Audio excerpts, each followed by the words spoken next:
let's get to the big story of the night. Jose's gone viral several times, but this time Jose and Russ did an action, had a little hot date with Rachel Maddow on the Upper East Side of Manhattan. Rachel Maddow was there on a book tour. She was giving a book reading along with an interview moderated by the great Ben Stiller.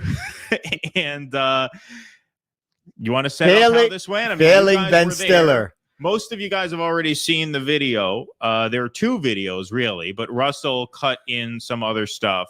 So why don't we take it from the top here? Why don't we first just show Jose's intervention, and then we'll get into how that went, and then we'll show more. Or do you want to just play the whole thing through when we can? Why don't we just play the whole video, and then we'll do commentary on it? Sounds good.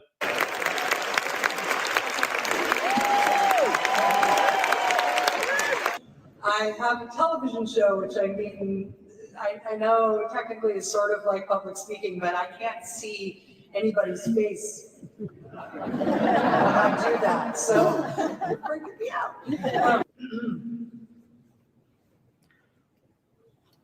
Rachel, I'd rather not listen to your boring book because you are here to get Israel wrong yet again. Just like you got 2016 wrong yet again. All you are is the biggest warmonger. You and the rest of the media are the biggest warmongers ever. Why is it that other countries are calling for peace? Brazil, Russia, India, and China all call for peace from the United Nations. And what do? You're just a big, ugly face. You're a warmonger. All of you are just straight warmongers. That's right. Look at what they do to free speech. There's an ethnic cleansing in Gaza, and all you do is tell lies about it. You and the rest of the media are warmongers. Every single one of you. Look at that. Keeps going as they're literally carrying you out. All Jose is a pro, man. He's a pro. Bye-bye. I had a feeling when we were talking that somebody was not happy. Now, Maddow never says anything. She never engages. Even when Max Blumenthal did his intervention, she just stands and waits. He was one of the most successful and celebrated industrialists on the planet. His anti-Semitism was rank. I know she was waiting for people to call. We want to reinforce that there are people among us who are parasites, who are so nefarious they can't be trusted to have any say in anything. They need to be driven out of our collective living space. It is to take away your rights. It is to take away democracy from everyone. This is Russell's edit. I feel like understanding that, grokking that myself. Well, they sure as hell didn't put that up on the screen. Show this graphic on the screen there.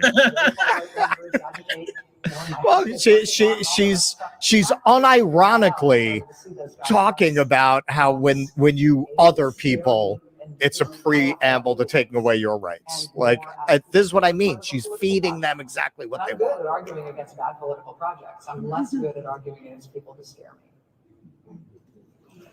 I'm going to go to a couple other questions here. I'll give shorter answers. I'm sorry, I get excited. Well,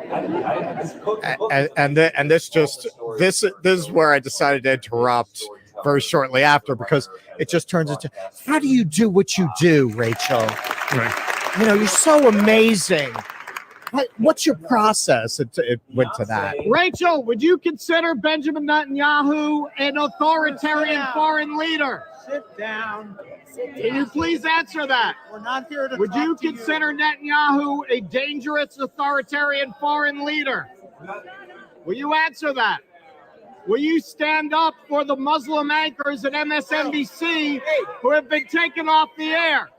Will you speak for them? Will you speak up for them?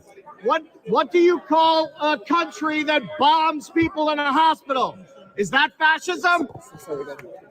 Do you only see fascism when it's wearing a red hat? All right. So after that, getting out of there, was a bit of a complicated process, right? They didn't exactly let you go easy. Yeah, okay, because they had a guy, I don't know, man, but I'm a native New Yorker. I'm almost positive their head of security was an ex-cop. And he was, my read on it is he was already fucking so pissed about Jose that by the time he got to me, and also you got to remember, how does this make him look? Right? He's the head of security. God, man, you got a brown guy got in there who wasn't working for the temple. You should have checked him better, right? Like he's already anticipating what kinds of questions he's going to get. And if you notice, Jose, a lot of people commented about that on your video. There are literally 2 brown people in that whole place. There's you, and there was 1 black guy in the security team. I'm the security team. God. And that was it. That was it. So with me, he wanted to make an example of me. So he was, because I went back and I shot some footage of this. Yeah, he wasn't just playing games. He had contacts in the force, and he was trying to get them to call people that he knows to get me arrested. Like he really wanted to put me in cuffs. Oh, yeah. Well, the other thing that pissed him off is that if you have some smart ass kid who thinks he knows the law better than he does, which I do, he's definitely going to be really already pissed off. So because the private security dragged me out to the cops. That's what happened. So right. And he's like, have the NYPD interview him and ID him right now. And so the NYPD is like, what's going on, man? What happened? And I said, nothing. I just decided to stand up and heckle. I want my stuff so I can go. And the cop was like, hey, listen, this is a private event. And I said, yeah, well, my free speech doesn't end at a private event. I know my goddamn rights. Now let me get my stuff so I can get out of here. And the bald-headed guy was just furious because he said, well, get his ID. It's like, no. He's not getting my ID. You're getting me my stuff back. And I said, here's my card, as in my tag, because you had to check in your tag before you went in. And then the guy just walked away and said, I don't want your fucking card. And so I was like, it's my tag card, you idiot. And so look, everything you did was completely legal. It was probably against the rules, which is why they made you leave. Fair enough. But it's not illegal. There's nothing illegal about that. You're paying customers. The show sucked. And so you voiced your opinion. Hey, this fucking show sucks. I paid $50 to get in here. This isn't the Ice Capades. We get heckled all the time when our show sucks. We get heckled when our show doesn't suck. What? Yeah. You know what I mean? We didn't get our books. We didn't keep our books. I don't know what the hell that was about. That was the thing. Russell said on the way out, you asked the security guard, what about my book? That's here. Yeah, why don't we play this? So this was after you guys walked away, without having to spend the night in the slammer. Here's a little post game on, what was this, Lexington? Yeah.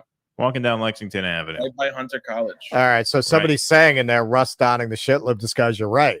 I went and got a haircut. I put on my Shawshank Redemption glasses because it's one of the world's most famous synagogues. This was Temple Emmanuel. It's one of the oldest in the world. It's 180 years old. You can see from the video, it's enormous. So yeah, you never know, man. Do they see? This is the thing with cops, and I'm sure Jose knows this. Like, yeah, you can know all those rights, and they can just decide you don't have those rights, and then they'll lie about it later. Oh yeah, if they want you to spend a few nights in the canner, in the can, you will. Yes, yeah, you exactly. Will. All right, here you are, walking down the street afterwards. Yes. All right, so this is me and Jose here in our post-action mode. Did you get the book? No, man. I said to him when he was taking me out, I was like, what about my book? He goes, fuck your book. Oh, man. Yeah, all right, how'd I do, man? You did good. That was the first time that I did that. Well, how were you feeling beforehand? You know, it's not man, easy, right? It's not only nerve-wracking.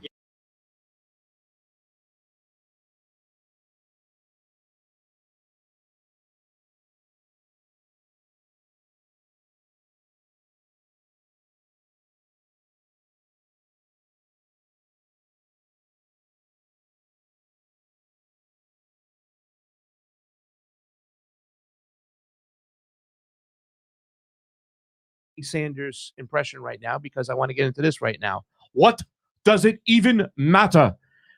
if U.S. intelligence warned of a potential for Gaza clash in days before the attack. And I think this lends credence to the point. Both of us and Egypt did. Egypt, and we talked about, the whole situation. There are a lot of people out there that are insinuating that this was allowed to happen, or they let it happen, or they planned it themselves to move them into the whole process of bombing Gaza back to the Stone Age and getting them out of there. I don't believe it. There's a lot of talk. I said, listen, and this is what I learned from Lahaina. It's always somewhere in between. Yeah. I don't care if it was let to happen, if it was meant to happen, or it just naturally happened. There's a cabal. There's a mechanism in place that's ready to take over and go forth with their plans once it does happen. We learned this from the Wesley Clark letters, like we're going to invade all these countries. They were ready to happen. So whether this happened naturally, whether it was forced to happen, false flag, it doesn't matter, because there's already that mechanism in play ready to take over and do what they want to do when it does happen. Washington, CNN, the U.S. intelligence community produced at least 2 assessments based in part on intelligence provided by Israel, warning the Biden administration of an increased risk for a Palestinian-Israeli conflict in the weeks ahead of Saturday's seismic attack on southern Israel, according to the sources familiar with the intelligence. One update from September 28th warned, based on multiple streams of intelligence, that the terror group Hamas was poised to escalate rocket attacks across the border. On October 5th, an October 5th wire from the CIA warned generally of the increasing possibility of violence by Hamas. Then, on October 6th, the day before the attacks, U.S. officials circulated reporting from Israel indicating unusual activity by Hamas, indications that are now clear. An attack was imminent.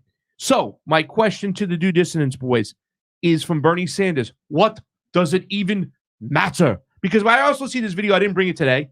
It's on TikTok. It's on Instagram, whatever. And it's about how could these hand gliders go over here? Israel has all these F-16s working around the clock, ready to go and whatnot. Well, first off, I don't think the hand gliders would have been taken out by F-16s. I think they would have been taken out by snipers or some type of ground-to-air situation. But what does it even matter? And do you think this was a planned attack that was allowed to happen? Or do you think this is just a natural cause? You do. Yes. Russell, jump in, please. You know, there is actually, just like it says a lot about German, that they have the word Schadenfreude. There is actually a Hebrew word for establishing that roughly translates as establishing facts in the field.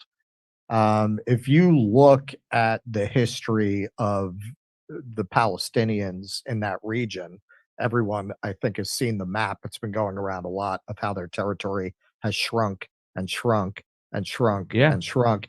I think Israel would much rather answer for why there are no longer Palestinians in the region than have Palestinians in the region. I think they want to establish facts in the field. When you put together everything that we know about the warnings that they had, yes, very much like the theory that Pearl Harbor was allowed to happen to get us into the war, whether that's true or not true. I think this was definitely a case where, especially with Netanyahu in charge, that they wanted an excuse to further drive Palestinians out of that territory. In the end, they want the entire territory that was once known as Palestine before 1948. They want that all to be the state of Israel. Okay, so they want that to happen, but did they let it happen, make it happen, or I believe based on the evidence, yes. Hey, it seemed you're talking about a state that is constantly fearful of being attacked by Palestinians and what they term terrorists, get multiple warnings and they don't do anything about it, and that's not intentional. I don't find that credible. Okay. I don't find that story good. That doesn't make any sense. I thought exactly what you think until I walked in today and that guy Marcus Svoboda came on. And then I now don't think that, because he said Hamas they knew what lines Mossad listens to, and they put out, we don't have enough missiles. So I have now I do kind of think, because I think, of course, overall, they want any excuse to ethnically cleanse all of them. I don't think they expected it right this second. I don't think they did. I think that Netanyahu, Mossad didn't listen to the warnings because they really rely on that tech stuff. And what Mark said, they're hearing, we maybe ought to drop the whole thing. And they felt too confident. And then this moron had everybody worried about the West Bank where the settlers are, and they got Israeli politicians right in the tip of the spear of settlements, and really were that arrogant and thought I think they always did. Of course, we want it to become a thing. That's why you would pay Hamas. He said that's why they're paying Hamas, because they want them. I don't think they expected it right now. And I did think that before you brought Mark Svoboda on. I'm even saying what he said as well. I tend to lean a little bit towards what Mark Svoboda said today too, as well. I thought exactly what he just said until I heard what the full. He said better than me, by the way. Honestly, I didn't hear it. I'd have to hear a credible counter argument. Yeah. It strains credulity to me that a state that is in a constant mode of alert with multiple warnings from outside intelligence agencies would have not doubled down on security at that time. Now, maybe I'm wrong. I'd have to hear the argument that he made, but that fact pattern, combined with their motivation to get Palestinians out of that region, suggests to me that they probably let it happen. Well, I'll still say it before we hand it over to Keaton. What does it even matter, right? Like they fight now, investigate later. The cabal and the mechanisms are in place that when it does happen, they will go right into work. Listen, with Lahaina, it was decades of water diversion. It was bringing in grass indigenous to Africa. It had many years to set up what took place just a couple.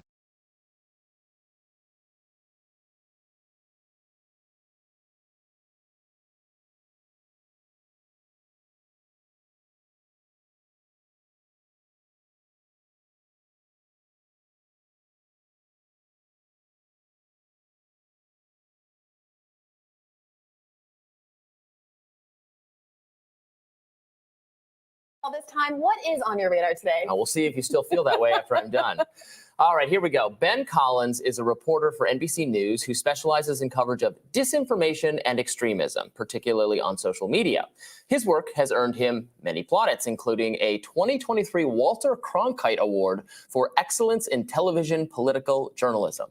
Collins is treated as an expert in the burgeoning field of countering the spread of misinformation, yet his error rate is noteworthy. Take the Gaza hospital explosion, for example. On Tuesday, reports surfaced that the hospital in Gaza had come under attack, resulting in as many as 500 deaths. The New York Times ran with this headline: Israel strike kills hundreds in hospital, Palestinians say. Underneath this headline was an image of an obliterated building. Readers who squinted would have noticed that this was not a hospital, but a completely different target. The Times' only source for information about the explosion was the Gaza Health Ministry.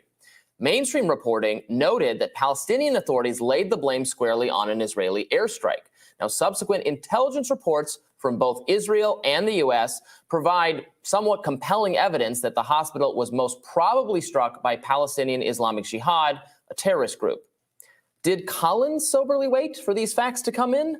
Nope. The award-winning disinformation expert helped circulate the inaccurate claims of the Palestinian authorities. When other voices on social media recommended caution, Collins chimed in, responding to assert that any delay in reporting the horrific casualty numbers represented a profound moral failing. Casualty estimates, by the way, have yet to be confirmed.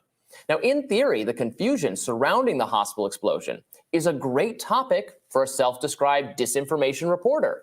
Many left-leaning writers and political figures recklessly endorsed the Palestinian view that Israel had bombed the hospital. Representatives Rashida Tlaib and Ilhan Omar both made such statements blaming Israel, did not swiftly delete them after that became more complicated. Eventually, Omar did acknowledge the new information, but Tlaib again blamed Israel for the explosion during a speech she made at a pro-Palestinian rally outside the U.S. Capitol yesterday. Now, is this not something worthy of coverage and correction by Collins and company? Keep in mind that Collins represents the journalistic side of a multifaceted effort to monitor and eliminate purportedly wrong ideas. Disinformation tracking has become an industry unto itself, and aspects of this industry enjoy government funding. A disinformation watchdog group that called on advertisers to divest from various non-liberal news sources, including Reason Magazine, where I also work, received funding from the U.S. State Department Disinformation reporters often seem interested in sparring only with contrarian people and in defense of the mainstream narratives. They spar with Matt Taibbi, with Glenn Greenwald, with Elon Musk, and others. Collins, for instance, is obsessed with these people. He downplayed the New York Post Hunter Biden laptop story. What a surprise. He also denied that there was any effort to censor the lab leak theory of COVID-19's origins, even after ceaseless revelations that various government agencies pressured social media companies to deplatform contrarian speech about precisely these topics. Collins' reporting often contains basic errors that suggest he doesn't particularly understand the right-wing forces he's denouncing. His most recent article alleges that Musk's plans for Twitter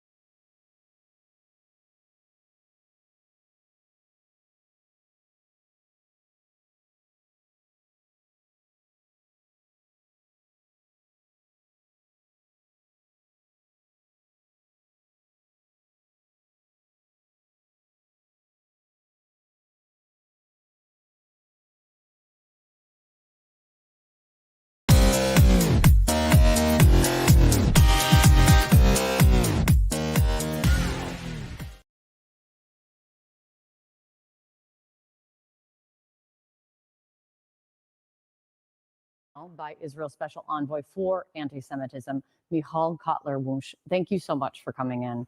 I appreciate the time. The trend, even before October 7th, was that, and we've talked about it on this show a lot, is that they're increasing and spiking incidents of hate and anti-Semitic hate specifically in the United States and around the world. We're hearing from advocacy groups that there are increases in threats or of violence amongst communities, the Jewish communities, Muslim communities, and Palestinian communities. How do you calm it down now? Well, first of all, we have to be clear on identifying what it is that's happening. And you're 100% right. This spike in anti-Semitism has been ongoing. And actually, what October 7th did is pull off all the masks. The understanding that what we are seeing in protests on the streets, on campuses, in Congress, on social media, anybody that cannot unequivocally condemn the atrocities, the barbaric, savage acts of October 7th is actually identifying with Hamas, a genocidal terror organization that is fueled by the very same anti-Semitism that enabled it to murder and butcher and maim and rape and abduct, and is empowered by these voices that excuse it, that justify it, that deny it. And at the core of all of that is anti-Semitism in its mutated form, the modern mainstream form on university campuses, online, on the streets, the form of anti-Zionism. Anybody that does not accept the existence of the state of Israel, which Hamas in its charter, just like Mein Kampf, is committed to annihilating, to the murder of Jews, just like Nazis were committed to. Anybody that does not support that existence is clearly identified with the anti-Semitism of today's version. On campuses, as you said, on the streets around the world. In Germany, Jewish homes are marked by a Star of David, making them targets. We know right here on our campuses, students are targeted as Jews or as supporters of Israel, and so on and so on. Before October 7th, one of the things that many American Jews like to point out is that I can be supportive of Judaism, but I do not have to be supportive of the policies of the government of Israel. Is there that distinction in your mind in the other direction? Do people separate Jews from Israelis? So first of all, it's a very important question because criticism of the government, any government of any democratic country, is not only acceptable, it's a must in democracies. And we know Israelis more than any, plenty criticize their government. The difference is, and that's where the anti-Semitism piece and the masks are off, is between criticism and delegitimization. The questioning of Israel's very right to exist, identifying or holding up signs that say, we are Hamas, is like holding up signs after October 7th that say, we are Al-Qaeda, we are ISIS, we are Nazis, where we have to be very clear for Jews and non-Jews alike, that it is not to do with criticism. The genocidal terror that attacked Jews on October 7th does not see any place for a state of Israel to exist in any borders. It delegitimizes its very existence. Welcome to a Friday edition of the Nick and CJ show. I'll bring that back up, but I'm one of your hosts. I'm CJ. What's up, Nick? What's poppin', my friends, my family? Welcome back to RBN Fridays. I've been looking forward to this. It's been another great week at RBN. I love the new format that we have. Like RBN is always a changing organization. Yeah. Free flowing, right? I love the new format where CJ go early. I go in the evening sometimes. Nick at night on Wednesday. Nick and CJ on Monday and Friday. CJ, Sabby and JB on Thursdays. And you get JB again on Sunday. We firing all cylinders. I absolutely love it. I love that you also do these video compilations because now I'm like, dude, where do I even fucking start? Now let me start with her live. Let's start with her live first, and we'll get to the hill later. Maybe we have a chance. If we had a chance. I love the format that you developed here. You guys realize this claim that they have, the claim that I ultimately reject, the rise of anti-Semitism, the truth of that statement is due to the failure of Zionism. You guys understand? The ideology of Zionism was to create a safe haven for Jews, to create a culture and society where Jews are safe. Because of the crimes of the terrorist apartheid state of Israel, Jews are more unsafe than ever. Now, does that give me pleasure to say? Absolutely not. But are we doing facts or are we doing our feelings? The facts is, based on their own report, it's a dangerous time to be a Jew. Now, why is that? Because people see the state of Israel committing mass war crimes. The Jewish state safe haven, known as Israel, is the most dangerous place to be a Jew.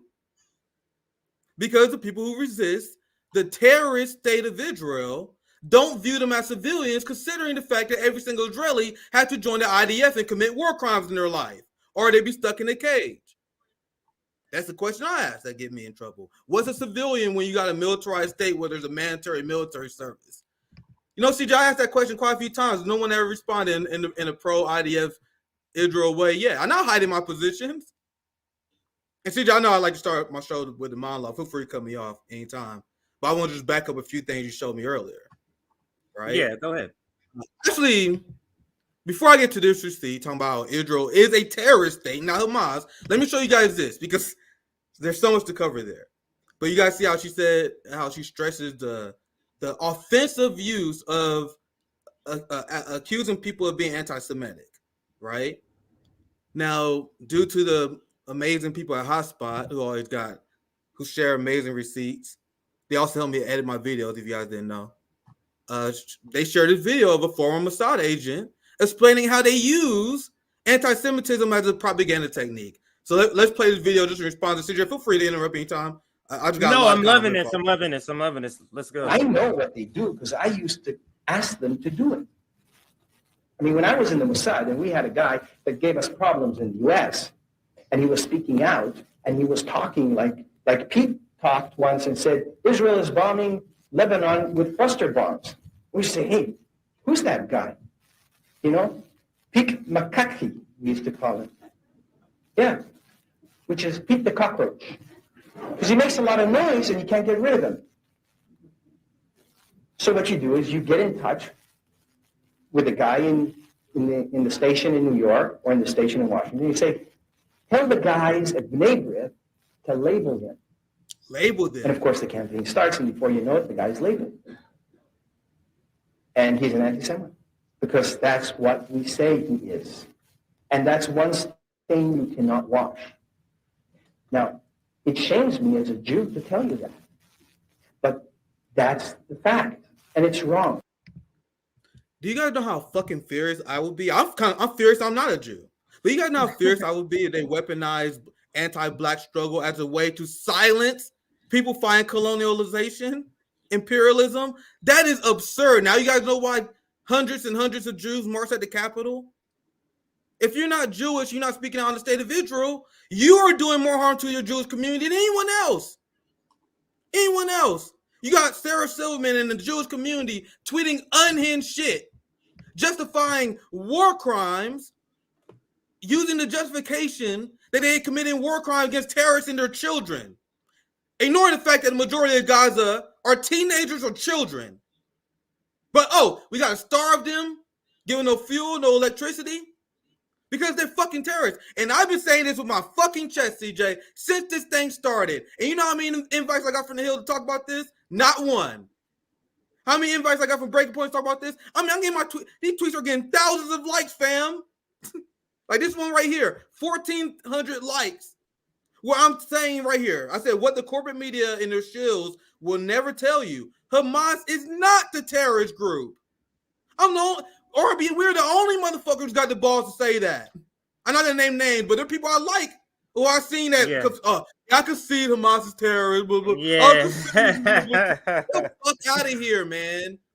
If y'all niggas did the same thing to me as Israel doing to the Palestinians and their children, fam, my niece, y'all gonna bomb my niece. Y'all know what the fuck I would do to y'all.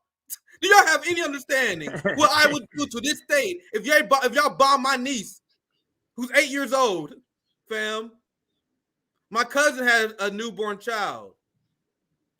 Pretty motherfucker, right? Imagine, I can't even imagine if my little cousin was bombed. You know how fast I would sign up to be a Hamas? Like, nigga, Israel, under every definition, I am citing your guys' laws. I am citing white people laws. Here, fam. Israel's settlement have no legal validity. They constitute a flagrant violation of international law. This is the UN Security Council, fam. This is not nigga fucking laws here. They're not our laws. I'm not sure I'm making up. This is literally European UN fucking laws that state that Israel is a terrorist regime, but they're not technically labeled that. Why? Because the United States has veto power. And y'all want me to go along? And people go along with the fact that Hamas are terrorists. They got a criminal state governing them. CJ, imagine. No, I'm not gonna say it. I'm not even gonna say it. But just fam, imagine you are living in a criminal state, and that criminal state bombed your family, and then you fight back against them. People call you a terrorist. That's absurd. And I refuse to accept that frame. Let me chime in. Yeah, let me chime in here because I have a receipt for your receipt. Because using this ideology, Nick, what would they label this that you see on the screen? Nat Turner's slave rebellion. What would you label that? Let me just read the amount of people he killed. The rebels killed 55 to 65 white people, making it the deadliest slave revolt in U.S. history. So are Nate Turner and these slave people that's revolting as enslaved, are they terrorists to you? I mean, this is why it is so important for Black people to be right there, right next to our Palestinian brothers and sisters, screaming at the same veracity. Because think back that you are really, in essence, you are screaming for your own ancestors. This is your opportunity right now. This is your opportunity. This is how you should look at it. This is it. We have the Palestinians that are representing our ancestors in real time. So you either make the decision to be on the right side, or you're gonna take incoming fire. That's just what's gonna happen, man. But you're either righteous or you're not. I'm like, I was literally thinking about taking a week off. Like, you gotta see, I'm like, this story really fucking me up, man. Like, seeing all this, I already have a lot of trauma, man. Like, this shit is really messed. Like, you guys, I can't even control my anger. Like, I'm on Twitter raging. Like, fam, I'm tweeting shit that I'm like, man, I'm gonna get banned today. Like, because the language I'm hearing from even the furthest left people that allowed in political discourse is making me sick. John Fetterman, Bernie Sanders, and the progressive left is making me sick right now. Repeating this shit. White people proudly says and they agree with the concept of give me liberty or give me death. Give me liberty or give me death. We need a Second Amendment to fight against the tyrannical government. And I am losing my mind, if I'm going to be 100% honest with you guys, seeing the violent hypocrisy of these people. That's why I probably need to take a break. I am losing my mind. The violent hypocrisy of white America right now is driving me crazy. And I'm going to get in trouble. I'm going to offend people by saying this shit. I don't care. Like this, this is driving me crazy. Go ahead, CJ. Because I can speak to that. All this nonsense. Go ahead, CJ.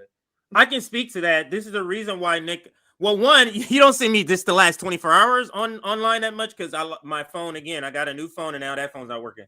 But even before that, with this topic, if you go to my timeline, you'll see I'm not tweeting.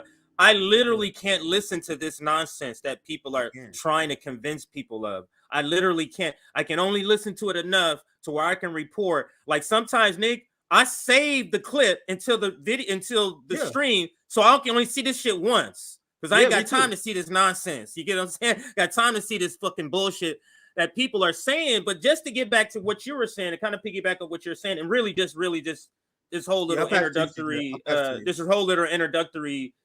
segment here is that you saw the opening clip where they had this person on saying basically if you're against Zionism, you're anti-Semitic. And that's what they've been saying, but they're explicitly saying that now on screen.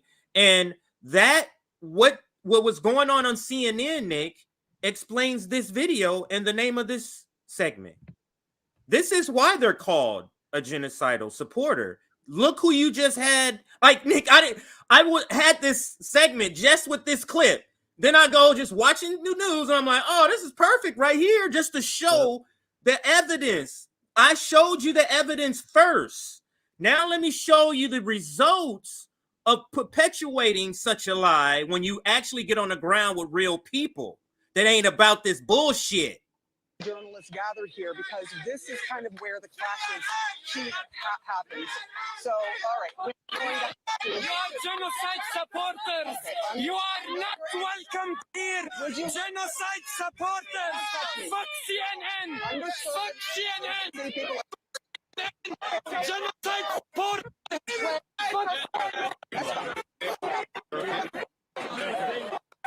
All right. You see that. You see all the security she got? And she want to be over there pretending on camera like she really reporting when she got the damn SWAT team with her. It's damn near more security out there than the damn protesters, Nick. And these people ain't playing. They think these people is playing. You cannot kill thousands and hundreds of thousands of people and their family and their kids. Yep. And you think people just gonna be sitting around. It is absurd to have that expectation. It's absurd. And that's why we're seeing the what you're seeing, Nick, what all of us are seeing and how you're feeling about all this shit. Because this is our ancestors. And we are seeing who would be down with our ancestors and who would not be. Absolutely. That's what we're being revealed by our very eyes right now. And that's how I'm looking at it, Nick. I don't know how you're looking at it, but the perfect way to put it. Yeah, go ahead if you wanted to chime in. No, I'll let you continue. I went long earlier, so I'll let you continue. Go ahead, CJ. Yeah, let me just finish out the clip and let's see what else she says here. But this guy is spot on. Look at this guy. He ain't playing. He don't care if you got how many military people with you. Man, y'all killing his family out here. What you think this is? Oh, shit. They fucking with me. But so go ahead. Let me refresh this because I got to let this whole clip I'll read super chat real quick. Yeah, go ahead. For the 20 ARS, Cuba elected for a Human Rights Council. Very, very interesting. Now, do you guys know? That's very, very. I got to read into that. I'll pass it back to you, CJ. Yeah, let's finish out the clip just in case it doesn't work. Genocide supporters. Fuck CNN. Fuck CNN. Genocide supporters.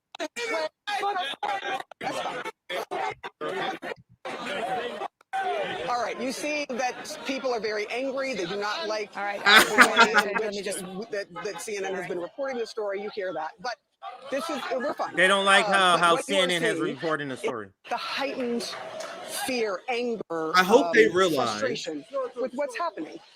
This is why this is neat. Oh, let me pause. Restart it. Yeah, I hope this is it's so good for them. But go ahead, then I'll chime in because I think you might be seeing or and people are realizing, and there's a story. I don't think we got time for today, but there's a State Department official who worked for a State Department for 11 years who resigned. I don't know if you saw that story. Yes, I saw that headline. Yes, I did. Protest. And now you got these people saying "fuck CNN," and I think only the smartest among them are just now realizing how absolutely legacy shattering this is going to be. Yeah, they're going to get paid. They're going to be taken care of. They're probably going to live a comfortable life. But the people who was caught manufacturing consent for the Palestinian genocide, the people who did not speak up, their legacy will forever be tarnished.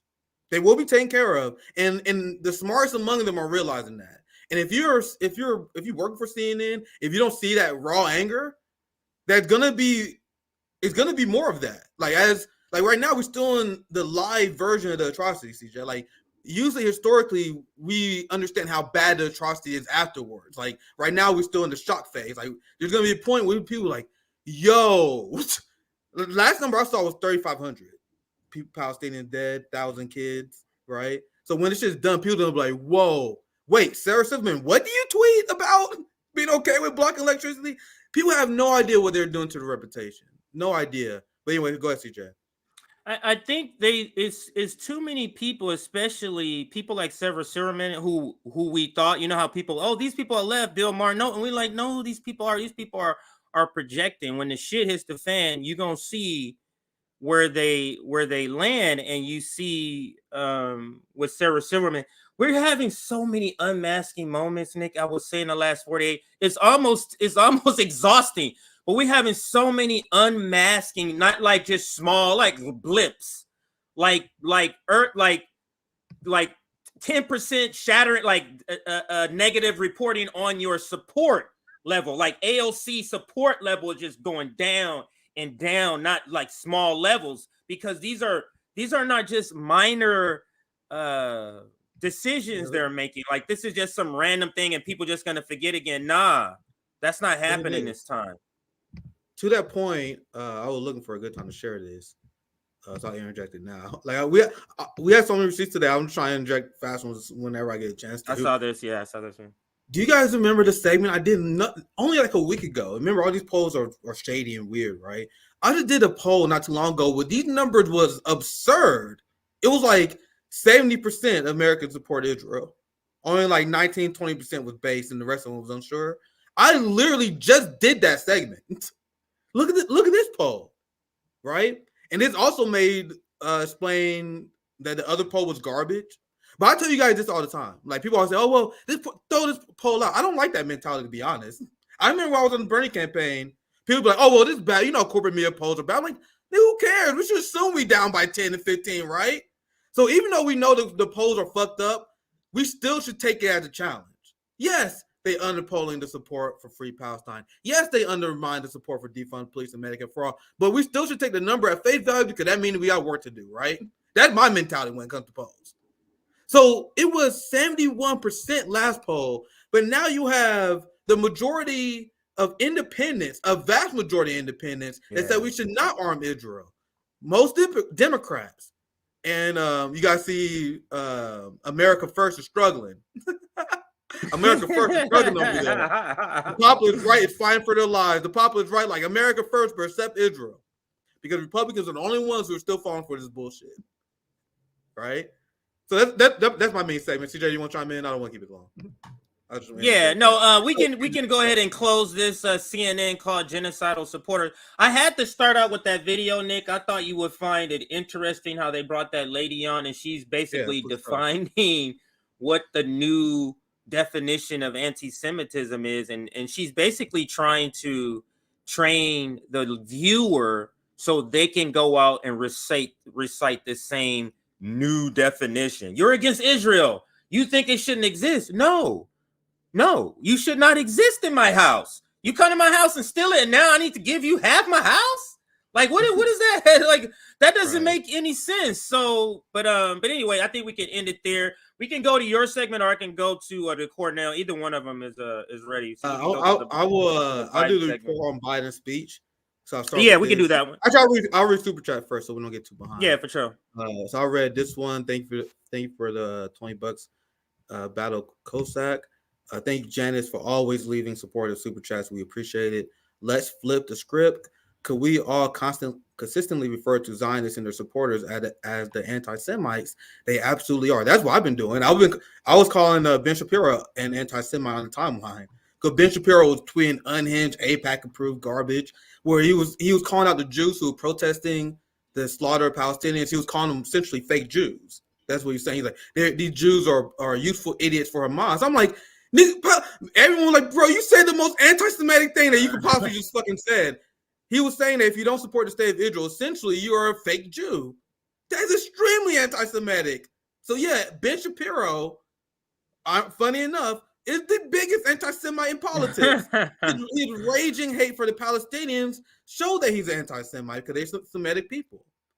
As Janice mentioned here, Palestinians are a Semitic tribe, and defending them is pro-Semitic. Absolutely, that's a great framing. Thank you for $5. Duane. One man's terrorist is another man's freedom fighter. I showed the chat earlier where people forgot that Nelson Mandela was labeled a terrorist. If you don't support the current Western terrorist regime, you are a terrorist. And you got progressives repeating this rhetoric. You guys see why I'm disgusted? Because like CJ, you put it perfectly. I don't think anyone else I've been reading on this issue actually said it better, to be honest. We are seeing the people who would have fucking betrayed us during our struggle. And it's fucking devastating. Like, you seen Bernie Sanders essentially saying, fucking the Hamas terrorists, Israel have the right to take them down. That's essentially what he's saying. Yep. Because they're resisting. And I cannot emphasize enough, because I'm not even using my revolutionary definitions, because I don't need to quote their law, but I do, just to show you how absurd it is. Under their law, Israel is a terrorist state. Under the UN Charter, they state that if you're an occupied people, you have the right to armed resistance when it comes to a terrorist state like Israel. This is literally what they say. But anyway, let me move on. Let me read this from Luca. Do take time off. Activists must maintain sanity. Yeah, I've been losing my sanity on this story. You guys definitely can tell. All my tweets, they may or may not sound smart, but I'll let you guys know they're all rage. Every single one of them. I don't know how you guys be reading them. Go back and reread my tweets. Read them with my anger. I'll just read two more and then we move on. Thank you for $5, Freddie. What's up, CJ? They say they really do believe they are God's chosen people above all others. It's a religious superiority complex, aka religious bigotry. That's am I getting a term right? But that's the ethno-fascist, right? And that's a point I made a long time ago on the channel.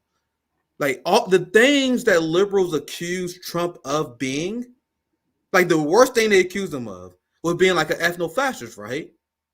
That is what Benjamin Netanyahu literally is. But Kamala Harris is friends with Benjamin Netanyahu. They love Benjamin Netanyahu. Even though and I am not stretching that, I am not exaggerating here, literally an ethno-fascist, the definition. I wouldn't agree that Trump is. But Benjamin Netanyahu definitely is. But they love him. You guys see it? That's exactly why the Trump derangement syndrome shit never got me. It never affected me. And I told family members and friends who hated Trump, and they still hate Trump, when they didn't understand my policy, I was like, yeah, God, trust me. I'm not saying Trump is good, but if you think that all the other ruling class people are any different than Trump, you're out of your goddamn mind. And I said that to 90% of them, and they were like, yeah, that makes sense. Thank God. Thank God I don't got shit with family members, man. Another one from Battle Cossack, we appreciate it. But when CNN talks about Jing Jang, absolutely. That last one, we get to read super chats. Maybe after the next segment or two. I'm gonna cover this unhinged speech by the Biden administration. I'll tell you guys there's been this mass genocidal psychosis that's been going on in the West.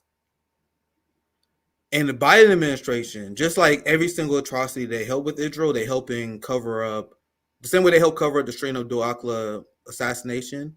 They're covering up Israel committing a genocide. They're smearing people who are resisting the terrorist state of Israel as terrorists.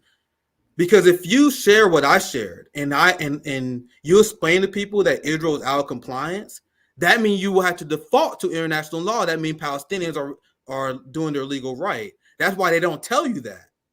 That's why it's so important. Why do you guys think the United States and sometimes the UK are the lone vote against Israel when it comes to labeling them apartheid state? Because if they don't do that, that gives Palestinians the legal right to resist them. Mm-hmm.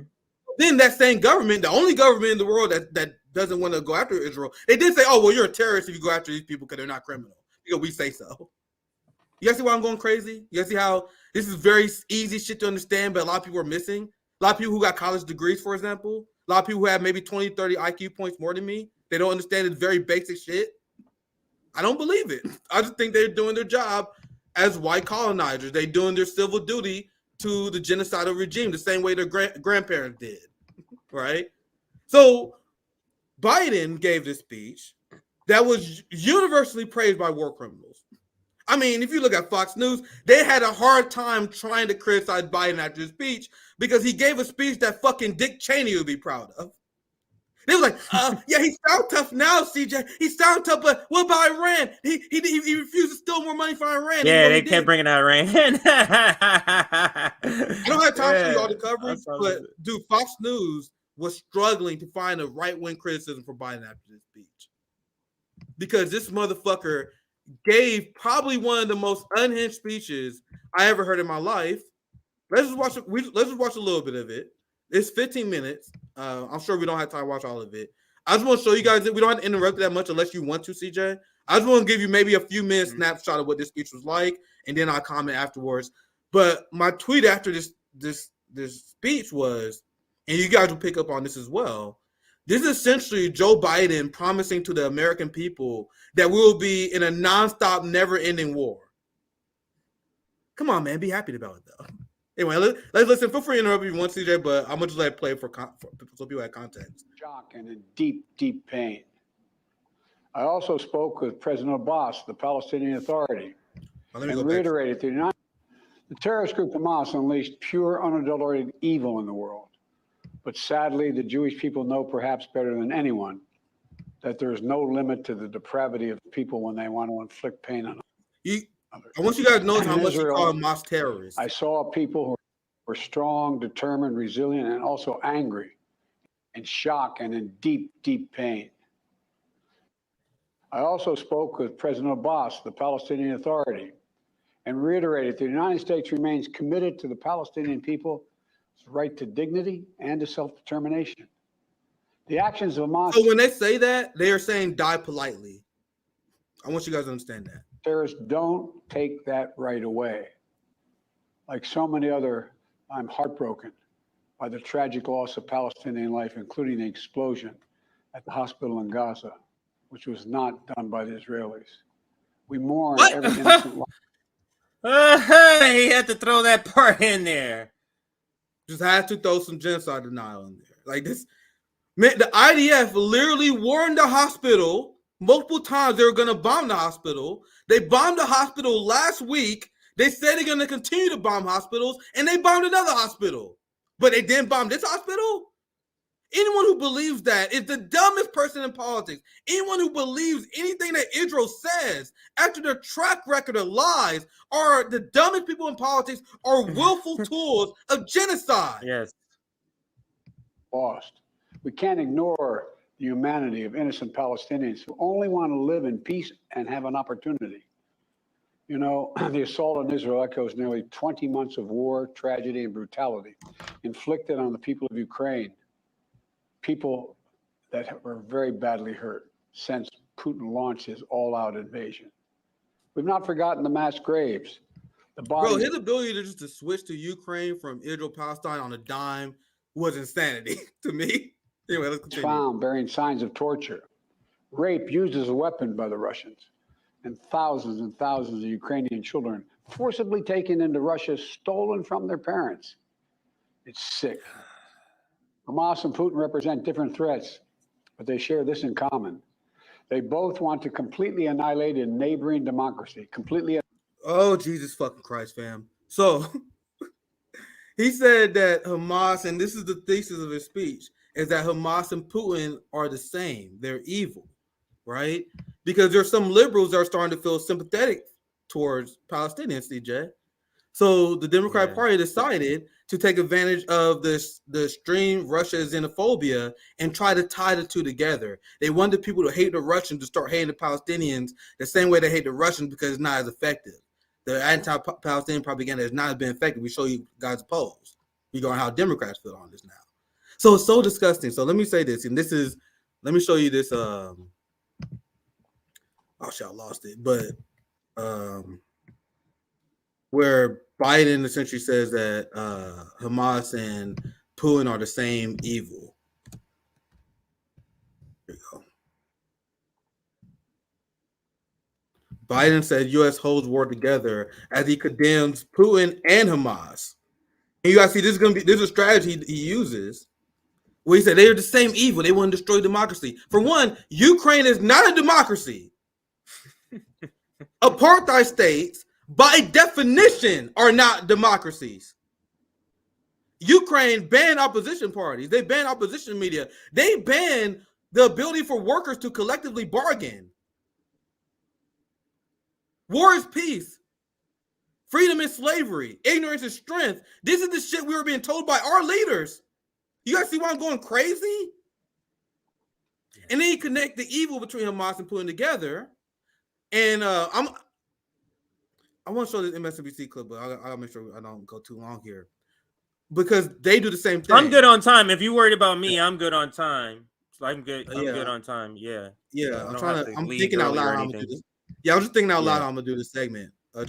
But you had MSNBC that went live immediately afterwards, and they had to explain to their audience why this speech was good.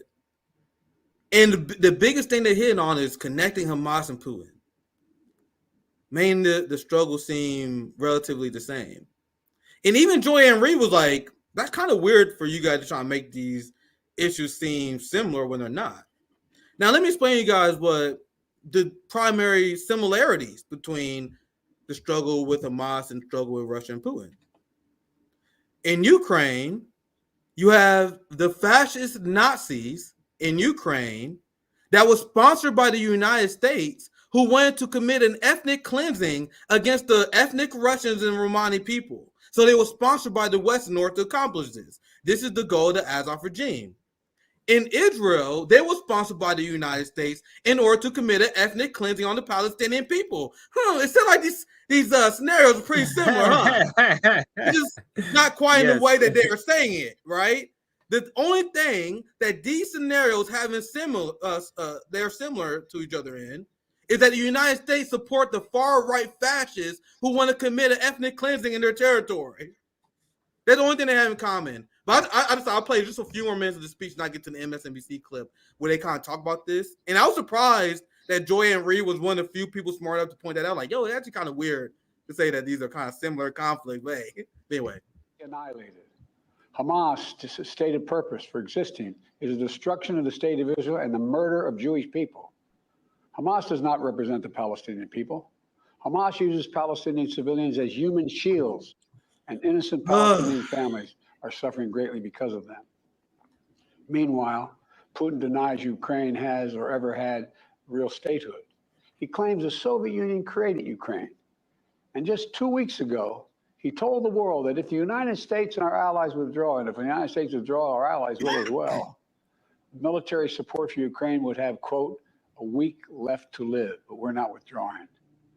I know these conflicts can seem far away. Listen to this. It's natural to ask, why does this matter to America? Let me share with you why making sure Israel and Ukraine succeed is vital for America's national security. So at this point, I'm going to let it play just go so you guys can hear his argument. But you guys see this whole address is all about, hey, Americans, we got to have endless war. We got to commit genocides.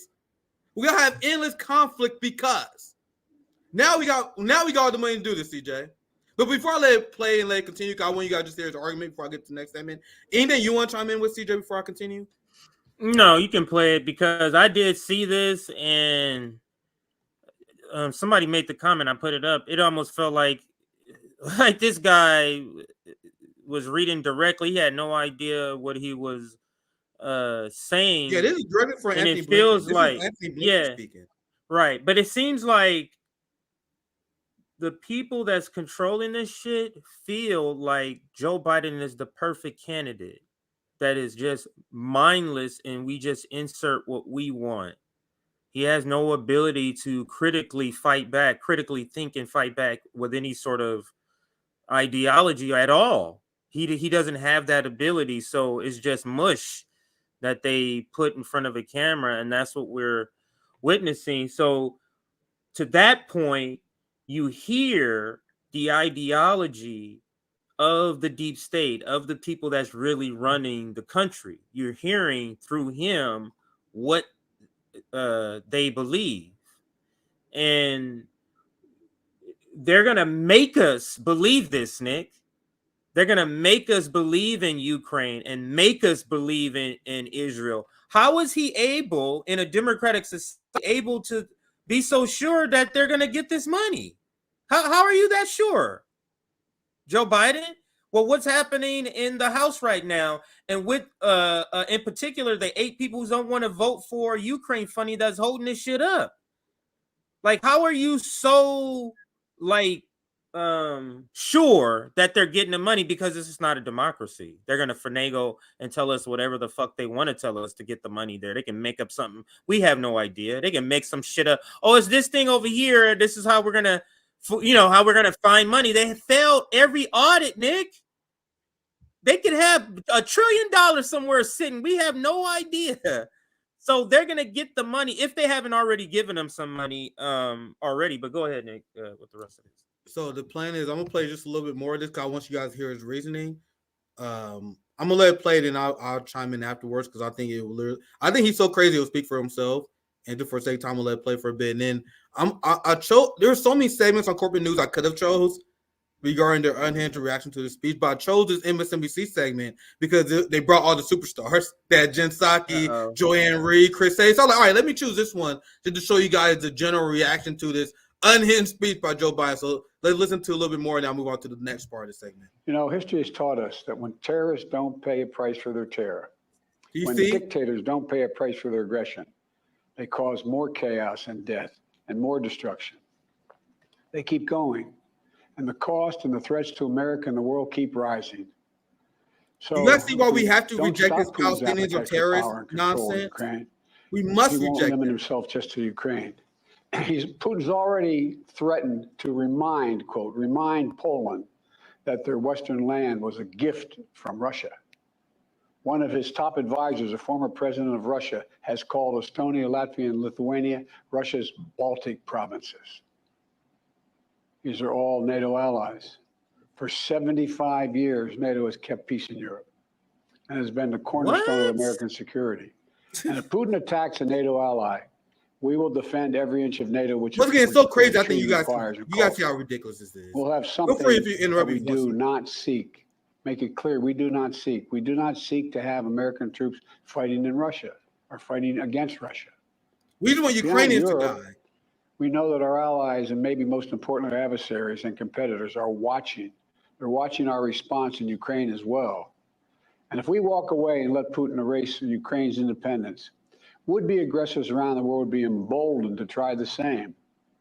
The risk of conflict and chaos could spread in other parts of the world, in the Indo-Pacific, in the Middle East, especially in the Middle East. Can you pause the comments? Iran. Yeah, go ahead, God. I'm glad that a lot of people in the live comments can see through this, but go ahead, CJ. He said in the Indo-Pacific, in the Middle East, you talking about what's happening now? You talking about how the United States is preparing in the Indo-Pacific for war? It's Nick. This entire speech is literally talking about the United States. Everything he's saying, the example, if you don't stop a mad person, a mad country, all they're gonna do is continue to do destruction. You mean like the United States? Is that what you're talking about, Joe Biden? That's exactly what it feels like to me. Everything he's literally, if you just say this is a speech about the United States and then listen to, you'd be like, oh yeah, that's pretty spot on. That's pretty spot on. Go ahead. I told you guys. Everything the United States, Israel, and their actions of evil with the UK and France, everything they say is a projection. He keeps calling Hamas and Palestinians terrorists, but Israel is the terrorist state. Biden knows this because I reported on this show because I'm actually someone who followed this issue longer than a month ago, right? Do you guys know why the Biden administration decided to join the UN Human Rights Council? And when Biden announced he's going to join the UN Human Rights Council, Bernie Sanders and a bunch of dumb fucking progressives like, hey, this is why Joe Biden is so good. Donald Trump pulled out of the UN Human Rights Council. Now Joe Biden is going to get us back in. This is why we should vote blue no matter who. And I was like, you dumb fucking morons. In the statement, Blinken literally said they are rejoining the Human Rights Council in order to protect Israel because they viewed Israel as being unfairly targeted by the UN. So in that case, Donald Trump was actually better because he pulled out the UN Human Security Council because he's a moron. He was like, man, you guys are so mean to Israel. I'm fucking leaving. You guys treat my friends so fucking mean. I'm out of here. Meanwhile, Biden's like, you are a fucking idiot. This is why we are the most effective evil. Because you left the UN Council, but we are smart enough to realize that we can infiltrate it and tamper with the results. You guys see the difference between Trump and Biden? The dumbass Republican versus the Fox Democrat, who's the greater evil. Anyway, let's continue. I'll just play a few more minutes of this, and then I'll move on to the next part. Actually, I'll move on to the next part. I think you guys seen enough of the speech. It's on MSNBC if you want to watch the full thing. They kind of summed the speech up as well. That's why I want to play this. I started from here. Feel free to interrupt. There's going to be a lot to say about this. As someone who this is their analysis. And the funny thing is, the White House. Let's see if I can actually find my other damn tweet. Because liberals all over Twitter are cheering this on. Like I said, everyone pretends this is the greatest speech ever. What? And when I watched it, here it is. So Are we seeing the same thing? Are we watching the same person? CJ, look at this. Are we watching the same person, Nick? Go ahead. I'm glad you didn't see this. CJ, look at this. This is a guy who's Team Joe, blue check, smart guy, Democratic Party chair, blah, blah, blah, blah. This was an excellent address by President Biden tonight, clearly laying out America's interest in helping Israel and Ukraine and stand up for the dignity and democracy at home and abroad. Needless to say, this is a speech that Donald Trump could never deliver. President Biden remains a steady hand we need for these troubled times. I am proud that he is our commander-in-chief. That is not a real person. That is not a real person. Liberals seen this unhinged bullshit speech where Biden declared endless war, and they say, yes, I'm so glad he's here over Donald Trump. Meanwhile, like I said, you have progressives that thought they was going to drag liberals to the left. That's the dumbass argument that Vox made to me. Like, we got to vote Democrats because we did. They would see that we're cool, and they would naturally want to support our position. You fucking idiot. I was so dumbfounded. I couldn't even say anything to him. I'm like, the fuck you even say that? But you guys see, I knew that time was going to prove me right. And the exact opposite happened. So when the progressives joined the Democratic Party, and that enabled the Democratic Party to shift more to the right. And I say progressives thought they was going to drag liberals to the left, but instead the average liberal now is a foaming at the mouth, bloodthirsty war pig. And that is the average blue check liberal and the average MSNBC commentator. So I want you guys to listen to this so you guys hear what I'm talking about here. Doing communications, that was quite a task that he had in front of him. What do you think? I mean, first, I think we should take a moment and recognize Vladimir Putin is someone Joe Biden met with 2 years ago, and now he just compared him to Hamas in a speech, right? Yeah. That is a significant road that Putin has traveled. What also stuck out— it's significantly fucking stupid for the many reasons I explained before, but I'll let it continue. To me, Chris, is that he continued to say, if we walk away, and the consequences. And what I heard there is him reminding the public of the importance of this. He also said, if terrorists don't pay a price, if dictators don't pay a price, this will continue. So what I heard from him is just a reminder to the public of why this is so important for the United States to be engaged, why the United States as an indispensable power needs to be engaged in these conflicts. I think it was very important, and I don't think it's going to satisfy everybody who is hurting right now and feels in pain right now, but that he talked about not just anti-Semitism, but also Islamophobia. And those are two concerns also we've seen kind of grow across the country. So a very tricky verbal speech there, no question. But I do think hopefully what he did was remind people of the stakes here and also take it back to the domestic impact. Can you pause it right there?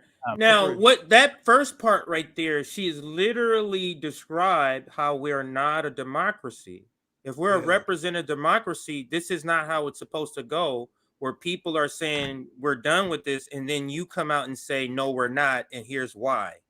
That's not a representative democracy. And then you have their cheerleaders who soften and retell the message over and over.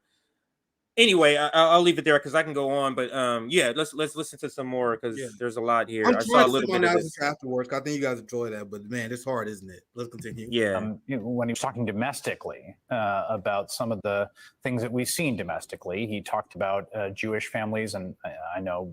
I'm sure everyone has experienced this firsthand, worried about Jewish day schools, worried about sending their children, worried about wearing yarmulkes out in the streets in the days after this attack. Real quick, once again, as I mentioned earlier, what is this the failure of? This is the failure of Zionism, fam. He talked about the murder of Wadia al-Fayoumi in Illinois, who was murdered by a man who had been wound up and enraged, apparently, according to his wife in the sheriff's statement, listening to conservative radio, urging. Don't just blame conservatives for that, fam. Biden was helping spread the rhetoric that riled this motherfucker up. Biden is complicit with that. If I do interrupt, I'll keep it short. Which I actually closed it. 1 second. Oh, he clicked the thing, yeah. Yeah. I'll put it right back up. The sort of if I do interrupt, I'll try to keep it short. Jesus Christ, man. I'll go back a little bit more. Conservative radio urging Americans not to turn on each other. What do you think about that section of the speech, Joel?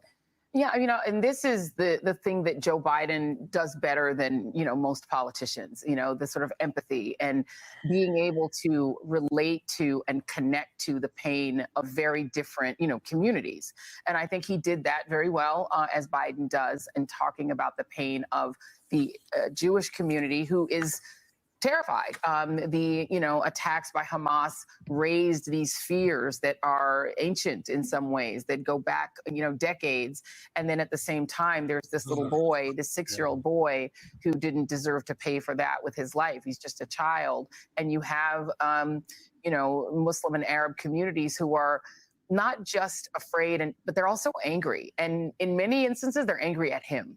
And to me, this was a difficult tightrope for him to walk, because right now, a lot of Muslim and Arab communities are actually angry, not just about what's happening in Gaza and looking at the horrors there and the bomb that exploded near that hospital. They're also angry at Joe Biden. And I'm not sure that his expressions of empathy do that much to degrade that anger, because it was difficult for him to walk this tightrope of describing two unlike conflicts. I think everyone understands. Once again, this is probably the only thing I ever heard she say that so intelligent. I was just saying, hey, wait a minute, who is this again? Yeah, Go remember. ahead. But she's not saying it the same reason I would say it. This is a good take, but for a different reason. So Biden messaging is mixed.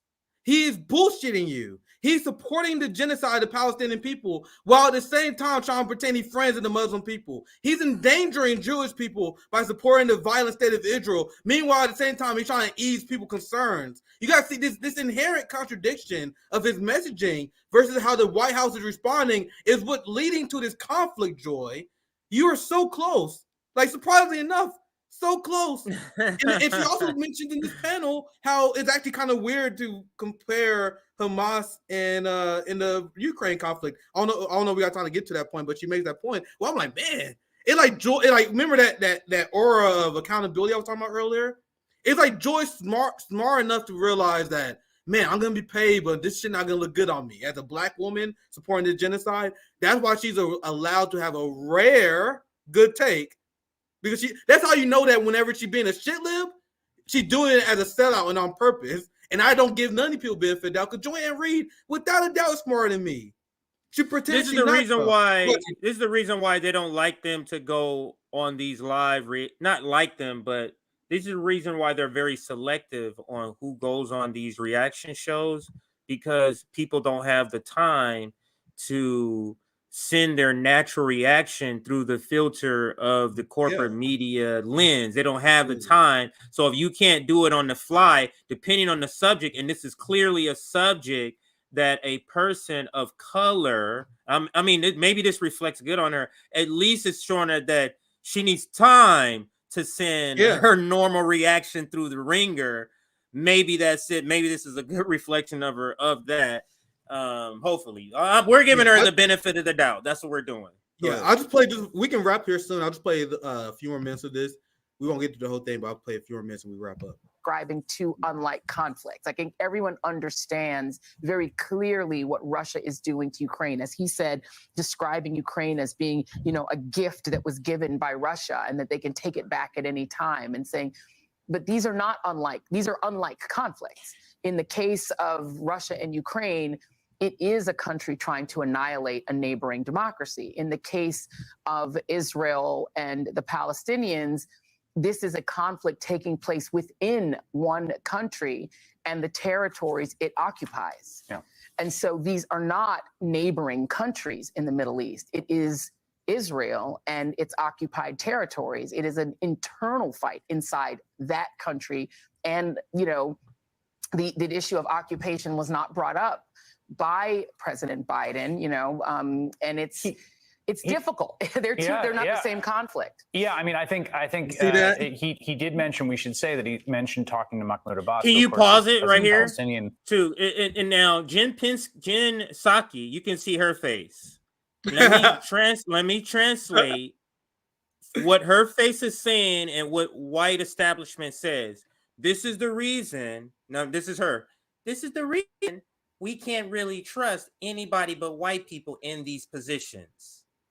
This is the reason right here. This is the reason. This is the reason they took those 3 Muslim guys off the air, off the host chair, and they're going on just interviews.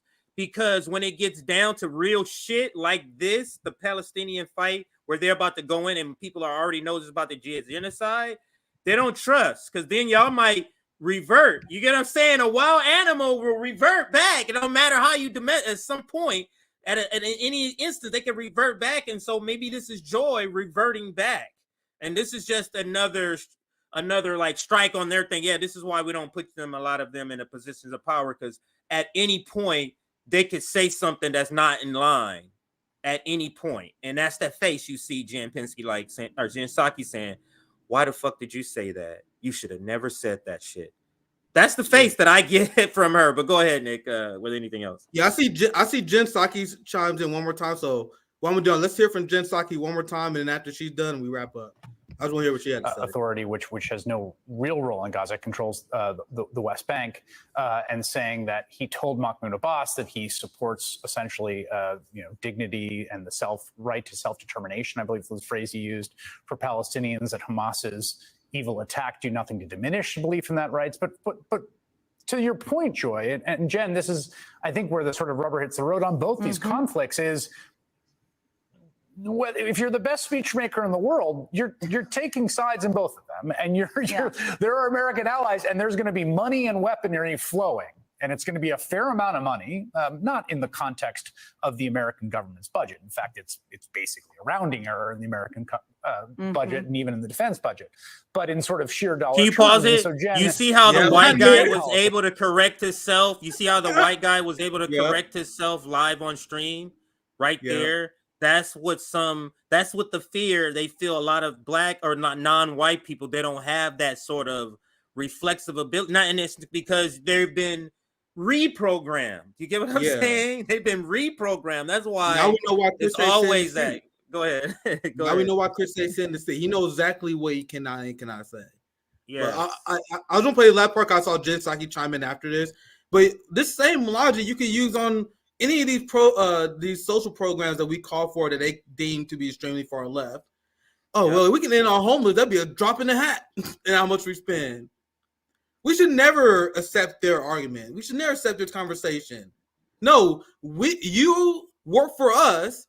We tell you how to spend our money. I don't give a fuck if it's 0.5% in the budget. If I don't want you to do that 0.5% war, you're not doing that 0.5% war. Period. That's the mindset we should have. That's the mindset they won't promote. That's not the mindset that Sam Cedar and Emma Vigeland won't promote. They want workers to have a weak mindset. They want the workers to have a mindset where they are subservient to these people in the professional managerial class. We reject that, and the professional managerial class and progressive left hates us for it. But let's continue. I just want to see. I just want to read. That's spot on. I'm still here. I just got my camera off.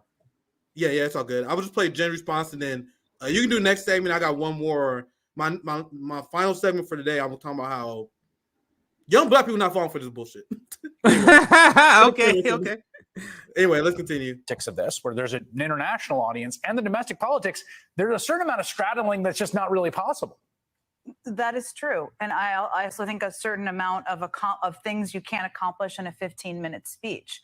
And when I worked for President Biden, what I know of how he kind of uses these moments and speeches and words is he recognizes that he is going to have to play a role, and likely is behind the scenes right now, in encouraging Prime Minister Netanyahu and the Israelis, who he has stood behind publicly very, very strongly, to exercise some caution, to exercise some consideration of civilians and civilian casualties.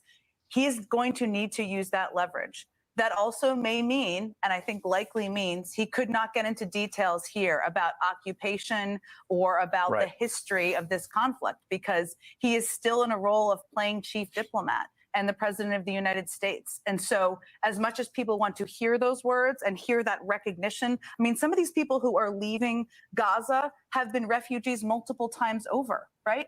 Their grandparents have been refugees. I mean, the pain and suffering, the fact that these people haven't had a home is so visceral. But this wasn't the moment in the speech, because he has to think about the role he has to play as president. Yeah. That's cowardice. You mean being a coward? You mean that? Go ahead, Nick, what you're going to say. You guys think you're not watching state TV. You got someone who worked for the State Department, was the press secretary for Joe Biden, now giving essentially another press release, but she has a private role now.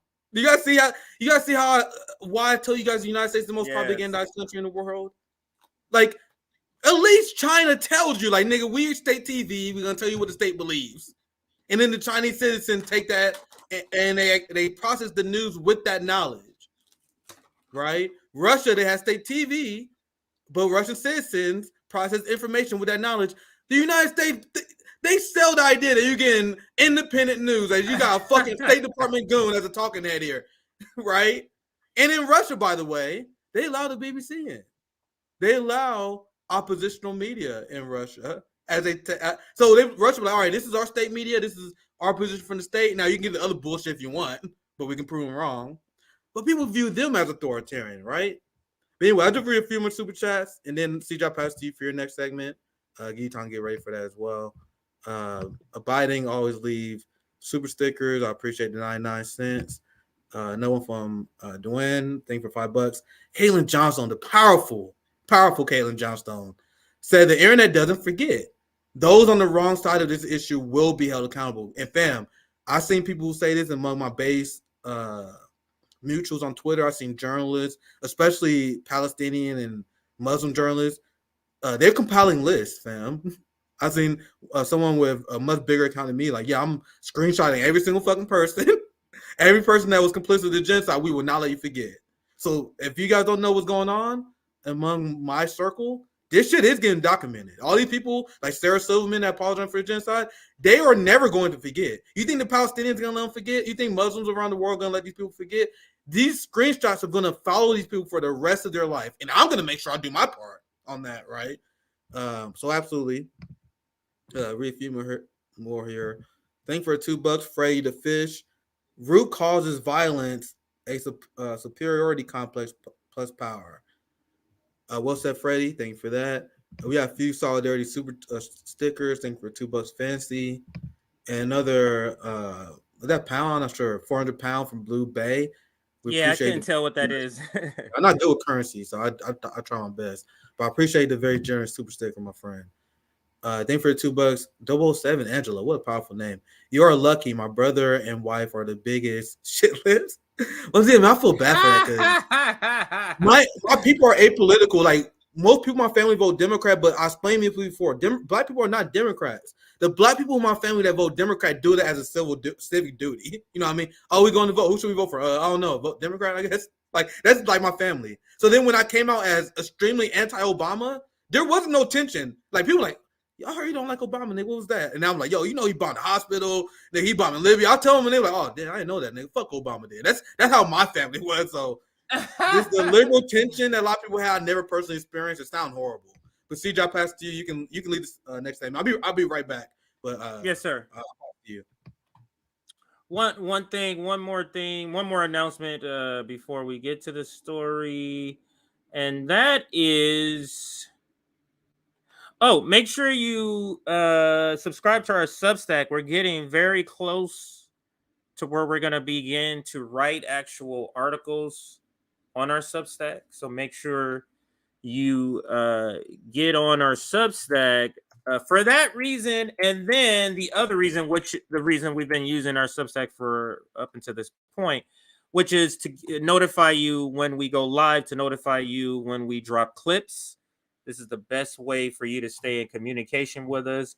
For example, when our channel got a strike, and we were off for I think 2 days or a week. No, I'm sorry, a week. The Substack is how we communicated with people or to contact to watch our content still which was over at Rumble. So if you weren't on our Substack, you would not have known that. So make sure you do that. The other thing is we didn't shout this out in a couple of days. Make sure you go to our website. Our website is where you can get check out a bunch of things about the organization, from our summits to the RBN Library in Detroit. Where is the website? Okay, here it goes. To the RBN Library in Detroit, to our summits, to our merchandise, which is the newest thing that is on our website. And here it goes. This is the last thing I'll show before the segment starts here. I haven't shown this in several streams. Have 11 designs. You can get those 11 designs on mugs. You can get those 11 designs, same 11 designs on tote bags. Tote bags come in different colors, or shirts, or tank tops, or hoodies, or a sweatshirt. For example, we have let's go to the lesser of two evils right here. Hoodie you can get in. Let me click on it.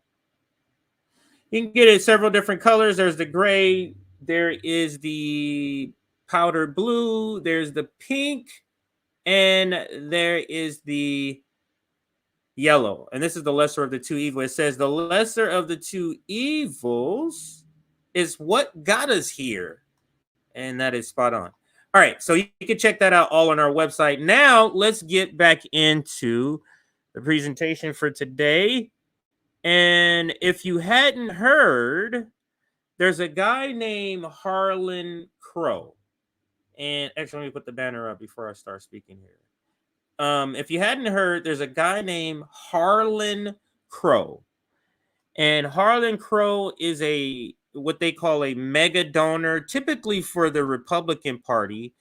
And he's had some recent scandals that connected him to Clarence Thomas donations, to the point to where it's part of the evidence where people wanted to impeach Clarence Thomas. But this part you may not have heard, or maybe you have heard, and that is Republican mega donor Harlan Crow gave max campaign donations to Cornell West. So, and I'm going to show you I'm going to show you 3 headlines here, Nick, and everybody in the audience. This is the first. So this is where it starts. And I got some other receipts, though. One of the most problematic things for Cornell West with this donation, I would say one of the most problematic things about this guy, not that he's a Republican, not that he gives money. All of those are bad, especially the money part. But it's that he collects Nazi memorabilia. That, you know what I'm saying? That doesn't look good, especially when you are the presidential candidate that is the most left, that is the most pro Palestinian. That just does not look good. But from there, let me show you the next headline here. So the word gets out, and you don't hear much. Like, you don't hear much from Cornel West yet. But then the backlash begins. Let me make sure I get the right order here. Yeah, this one. Then the backlash begins. I've been very busy, but I saw Cornell. He got ratioed to death over this. I saw that he was gonna cover it, so I didn't look that much into it. But yeah, he's getting fucking destroyed over this. It's just very sad that he just straight up went the exact opposite direction in the advice that we gave him. Like, it didn't have to be this way, brother. Really did not have to be. But there was an ego involved where he's the smart academic. We're the dumb Negroes that were supposed to follow his direction, I guess. Where we gave him sound fucking advice that he did not follow at all. Because I'm going to listen to you. You guys know I got a Harvard degree. Like, to me, that's why I get out of these conversations now. Nigga, I was here so you guys can support me. I'm not listening to you guys. Like, it's absurd that Dr. Cornell went down the road that he did. We explained to him on this fucking show why it's so important for you to run as a green. He's like, nah, fuck that shit. I know better than these motherfucking Midwestern college dropouts. It's infuriating. Go ahead, CJ.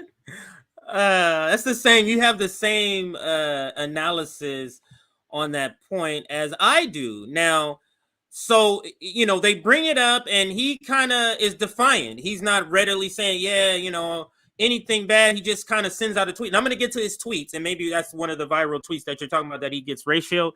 I'm going to bring that up in just a second, but I do want to show you, because there is an order in the story, a progression in the story, and I'll show you the next headline before we go to the tweets here. And this next headline comes, is this Politico? Or no, sorry, Newsweek. This is Newsweek. So this is the latest update. This was just dropped during the stream. Cornel West gives Clarence Thomas' friend his money back. So after the pressure, Nick, and after the backlash, he has decided to give that money back. And all these things are popping up, but I'm scrolling down to show you the first part here. Once again, another own goal, no reason. It says, independent presidential candidate Cornel West has given campaign money back to Harlan Crow, a conservative donor and friend to Supreme Court Justice Clarence Thomas, after backlash. And to your point, Nick, and what I was intending to say even before you said it, that is,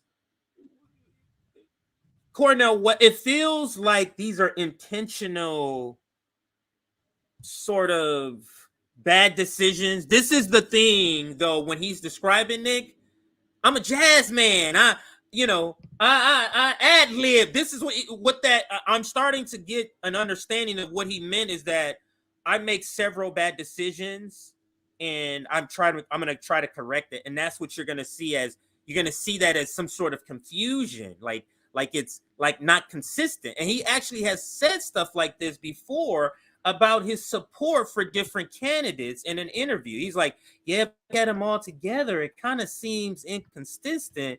But when you looked at them individually, that's what makes it make more sense. But can you speak to, Nick, what are some of the reaction? Because you have a better feel of some of the liberal reaction sometimes that people have been giving him. Now, when you say he's been getting racial, what has been happening with him? Can you speak to that part? And I'll bring up the tweet. Maybe we can just go through the tweets. Because like I said, I didn't see that much. I didn't read that much about this, but I saw the tweet when I was scrolling earlier. Okay. Let's see if I can find it. I hope he didn't delete it. Here it is. No, I have. Okay, go ahead. Here it is. Yeah, here it is. Let's go. We can go through a few of the responses. Meaning people that was like, man, you guys are being too mean to Dr. Cornel West. You guys are too mean to Marianne Williams. You guys are too mean to politicians. Why you guys being so mean to RFK? Even those people like, man, nigga, you fucking up here, bro. So this is the tweet. He says, as an independent candidate, as a free man, I accept donations within the limits of no PACs or corporate interest groups that have strings attached. I am unbought and unbossed. Oh my God. This motherfucker is not repeating shit he heard from RBN. Yes. He's repeating shit he heard from Nina Turner. Yes. Once again, yes. We warned him about Nina Turner. We've been speaking out against Nina Turner, but you know what side he chose? Very, very disappointing. Sorry. It's just Nina is. side. Despite my deep political differences with brother Harlan Crow, who is an anti-Trump Republican, as if that's a fucking good thing here. I've known him in a non-political setting for some years, and I pray for his precious family. So this is someone who don't understand that this is class war. You know what I mean? We don't give a fuck about your civility politics. Like, this is someone who completely don't understand the assignment. Completely don't understand it. And guys, do you guys think I get any joy out saying this? Look how excited we were a few weeks about this shit. You think we're happy about these developments? Like, this shit makes me sick. Ugh. But anyway, if you get faith in humanity, you see you got racial to oblivion. And a lot of people, that gives you faith in humanity when you see that. It's like, okay, at least he's getting racial. At least if it's not him, at least others aren't falling for this nonsense. Yeah, he's a pro-Nazi billionaire. And you know another reason why this is a giant own goal? This makes us look so fucking stupid and bad because there are liberals, because you asked them for the liberal reaction, there are already liberals that are saying, oh, look, red, brown, and line. You guys see how the far left teams up with the far right. Once again, completely ridiculous own goal here. Because now the liberals are saying, oh, we told you guys that Dr. Cornel West is a right-winger. He's accepting fucking donations from billionaires. Why the fuck? Look, everyone wrote, and once again, my timeline is skewed far left. But I'm showing you, far left people are roasting Cornell for this. Brother Harlan Crow. Grifters. Now look, liberals are calling them grifters now. A grifter now. For Jesus Christ. It's not. I mean, what he spoke to in that tweet, what he's picking over the fight, and that's his class. This is my brother, and you know, it's nice to say, oh, that's his Christian in him. No, because there's lots of Christians who can call out people who's on your side, and it's the same thing Sister Soldier was saying. You need to have the ability to identify who's your friend and who's your foe. Yes. Everybody can be sister and brother, Cornel West. It's the same critique that Sister Soldier had for him. You're trying to act like we are friends in Kumbaya. No, sir. No. We're not. To that point. Well, all right, so yeah. Go ahead. All right, so to that point, there was that was all I had on the Cornel West story. I do have the Rashida story, but that's about the same short. So you can go, you do your story, and then I can do mine last, and we can wrap if you want. This is my last story of the day. Let's see. Let me pull it up. Because you guys see the position that RBN have on this, and the position regarding Israel Palestine. If I'm gonna be honest, it is impacting my mental health. Literally just covering this shit, fam. Back in the day, I used to be like, man, I ain't looking at this shit. This shit's fucking depressing. But now I got to explain to people why the obvious lies of the West is not true. And then people pretend I'm crazy. Like I'm being gaslighted to oblivion by everybody. I'm the only person quoting law. Like, you got to feel like I'm the only one. Everyone's just going on feeling emotion. I think Hamas feel like a terrorist. Hamas is a terrorist. I like Israel, so Israel not a terrorist, right? Hey, they're just going on vibes. I'm quoting law, the UN, international law, what the Geneva Conventions talk about. When in the Geneva Conventions, they mention they spoke against collective punishment. That was decided in the Geneva Conventions because we was like, we want to advance as a society.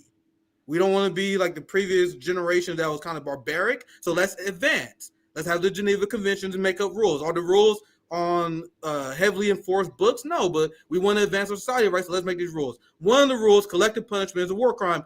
White people in the West are like, nope, except when it's our people. When we do it, when the United States does it, when the UK does it, it's okay. And whenever the good ones, whenever anyone else does, like the good Jews, the good Middle Eastern, the good Africans do it, when they do it, they're in the right. These same people that are excusing Israel from being in violation of international law, these are the same people who impose harsh, rugged, authoritarian law and order on our communities. Yeah, I know we imprison 1/4 of the world's prison population. Yeah, I know we engage in civil asset forfeiture, but you guys wouldn't be a victim of that if you guys followed the law. Follow the law. We don't care if it's just, it's the law. Then the second I quote the law to explain why Israel is a terrorist state, they're like, man, motherfucker, you're a Hamas puppet. That's anyone saying on Twitter right now. Anyone call me a Hamas puppet. But none of them want to have a conversation and debate me on this issue. But am I alone on this? No, I'm not. You know who I had on my show? Nkosi Mandela. Right? I had the grandson of Nelson Mandela. I had the Palestinian Community Network. I was at the Palestinian Free Palestine March in Kansas City. And I had a conversation. I shared with you guys the interview I had where we talked about the long-time solidarity between Black Americans and Palestinians. So I'm legitimately at the point right now, and that's why I'm trying to be as careful as I can on YouTube, because I don't give a fuck about my Twitter, but I don't want to hurt everyone in the RBN crew, right? So I do be careful on streams. I don't want to hurt CJ. If we get banned, that hurt everybody, right? That will hurt JB Sabby. But on my personal Twitter account, I'm letting these motherfuckers have it, because I had enough of the violent contradictions.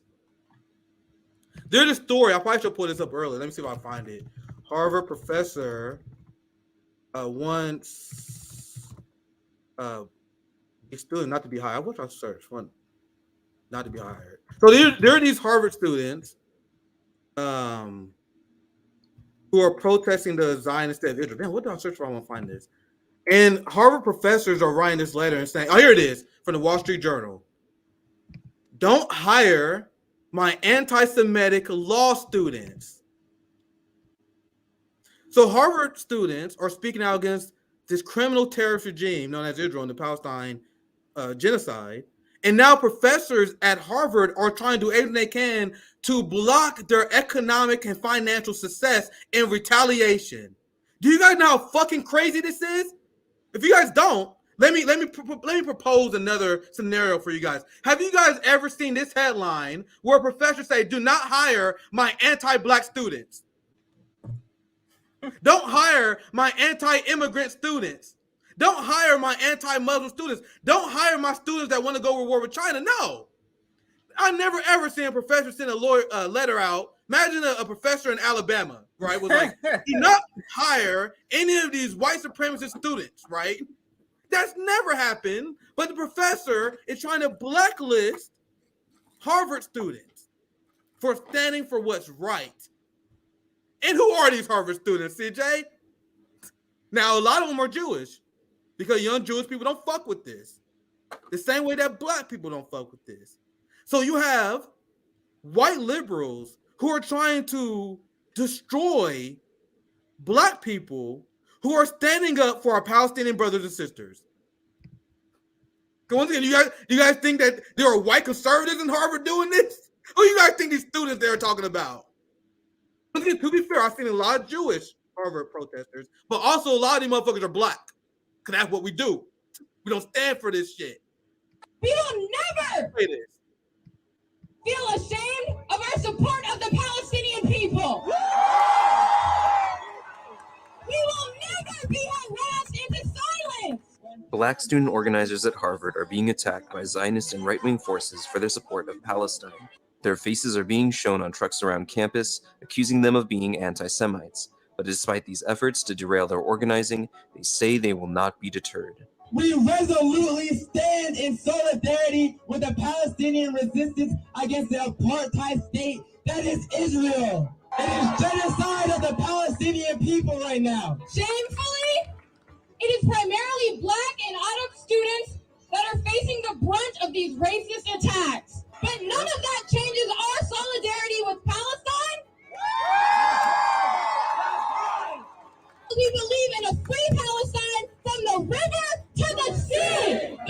of past resistance movements never cowered and never shied away. We are here today to do the exact same. You guys see how the media in the entire establishment is labeling these people anti-Semitic. I've seen Ben Shapiro, the entire right-wing media apparatus trying to destroy these people. You know the same right-wing apparatus that was so against cancel culture? They're against cancel culture except for Israel. If you cross Israel, nigga, you ruined. We were going to cancel you from society. Last thing I want to share, because it's not a super long segment. This is funny. This is funny. The description, younger Black Americans just aren't tolerating Israel genocide against Palestinians, no matter what Black Gen X and Boomers tell us to feel about how Biden is doing through diplomacy. So I think this video is funny. This shows how we feel. And once again, I've been very fucking careful with my words on YouTube, fam. You guys have no idea. You guys have no idea how this shit is darkened my heart. Like, fam, I'm not gonna say it, but fam, you guys have no fucking idea how ready I am to throw hands about this shit. But I listened how we were processing, seeing the genocide. This shit, as you accurately point, CJ, we were watching the people who have been justifying what happened to our ancestors. So this is a raw explanation of that. Bitch, if I could ball Israel's motherfucking face up, ho, and twist it, I would never let go. Bitch, I'm a and I snatch him. Ooh. You know how Optimus Prime did that? What's it called? He took the heart and just snatched it right out. Who is it? Give me a name, ho. Ooh, them babies in Palestine. And squeeze so hard.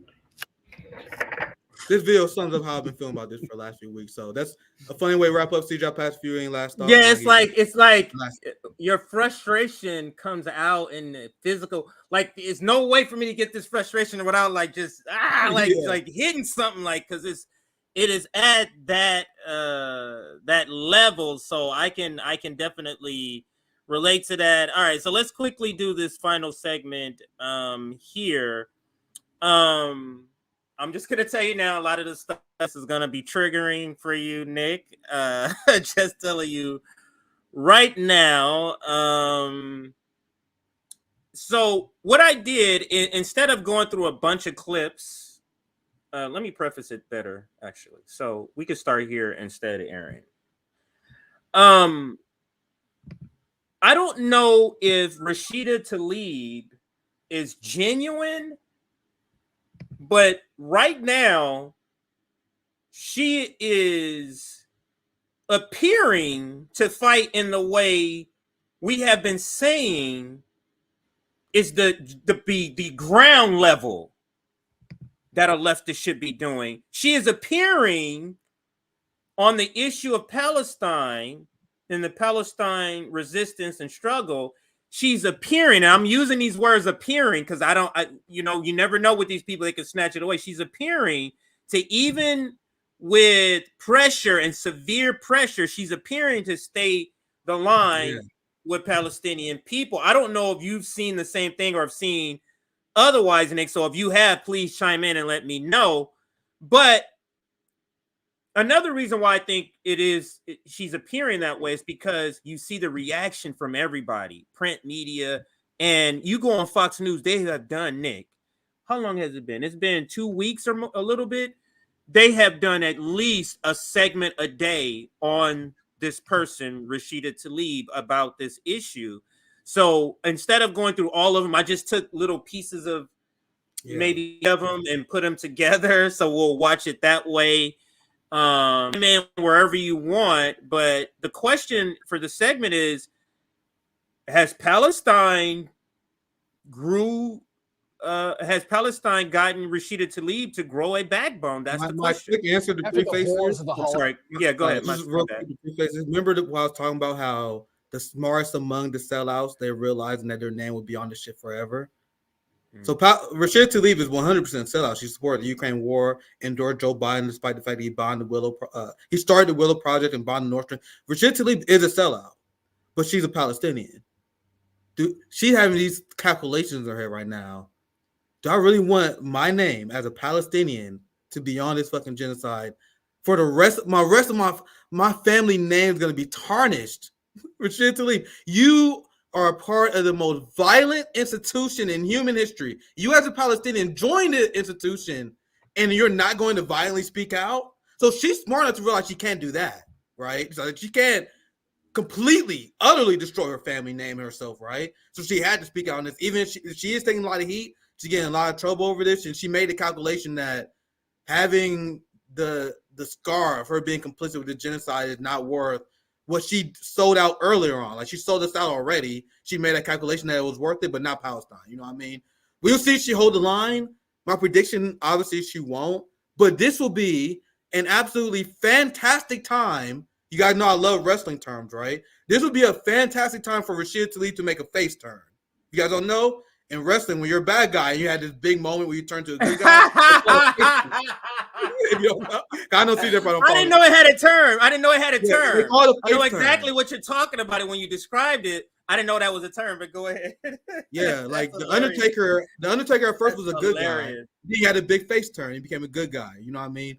This is in wrestling, you can only do that, and you can't just force it. You know what I mean? It only works if the crowd is ready for it. There got to be certain conditions that have to be met. You know what I mean? LA Knight is the most recent example. He just turned babyface because everyone loves him now. You can't just force someone to go face. You know what I mean? So Rashida Tlaib, you have to go face now, fam. Because what I say, CJ, I'm a very forgiving guy. Like, if Rashida Tlaib used this moment to try to redeem herself, to try to go through the process of like, all right, I want to try to stand with you guys. I want to speak out against the Democratic Party. I'll be open for that. I'll be open for anyone who want to go through that redemption process. Is she going to do that? No, but it would be great, right? But that's my preface. I'll let it continue. Go ahead, CJ.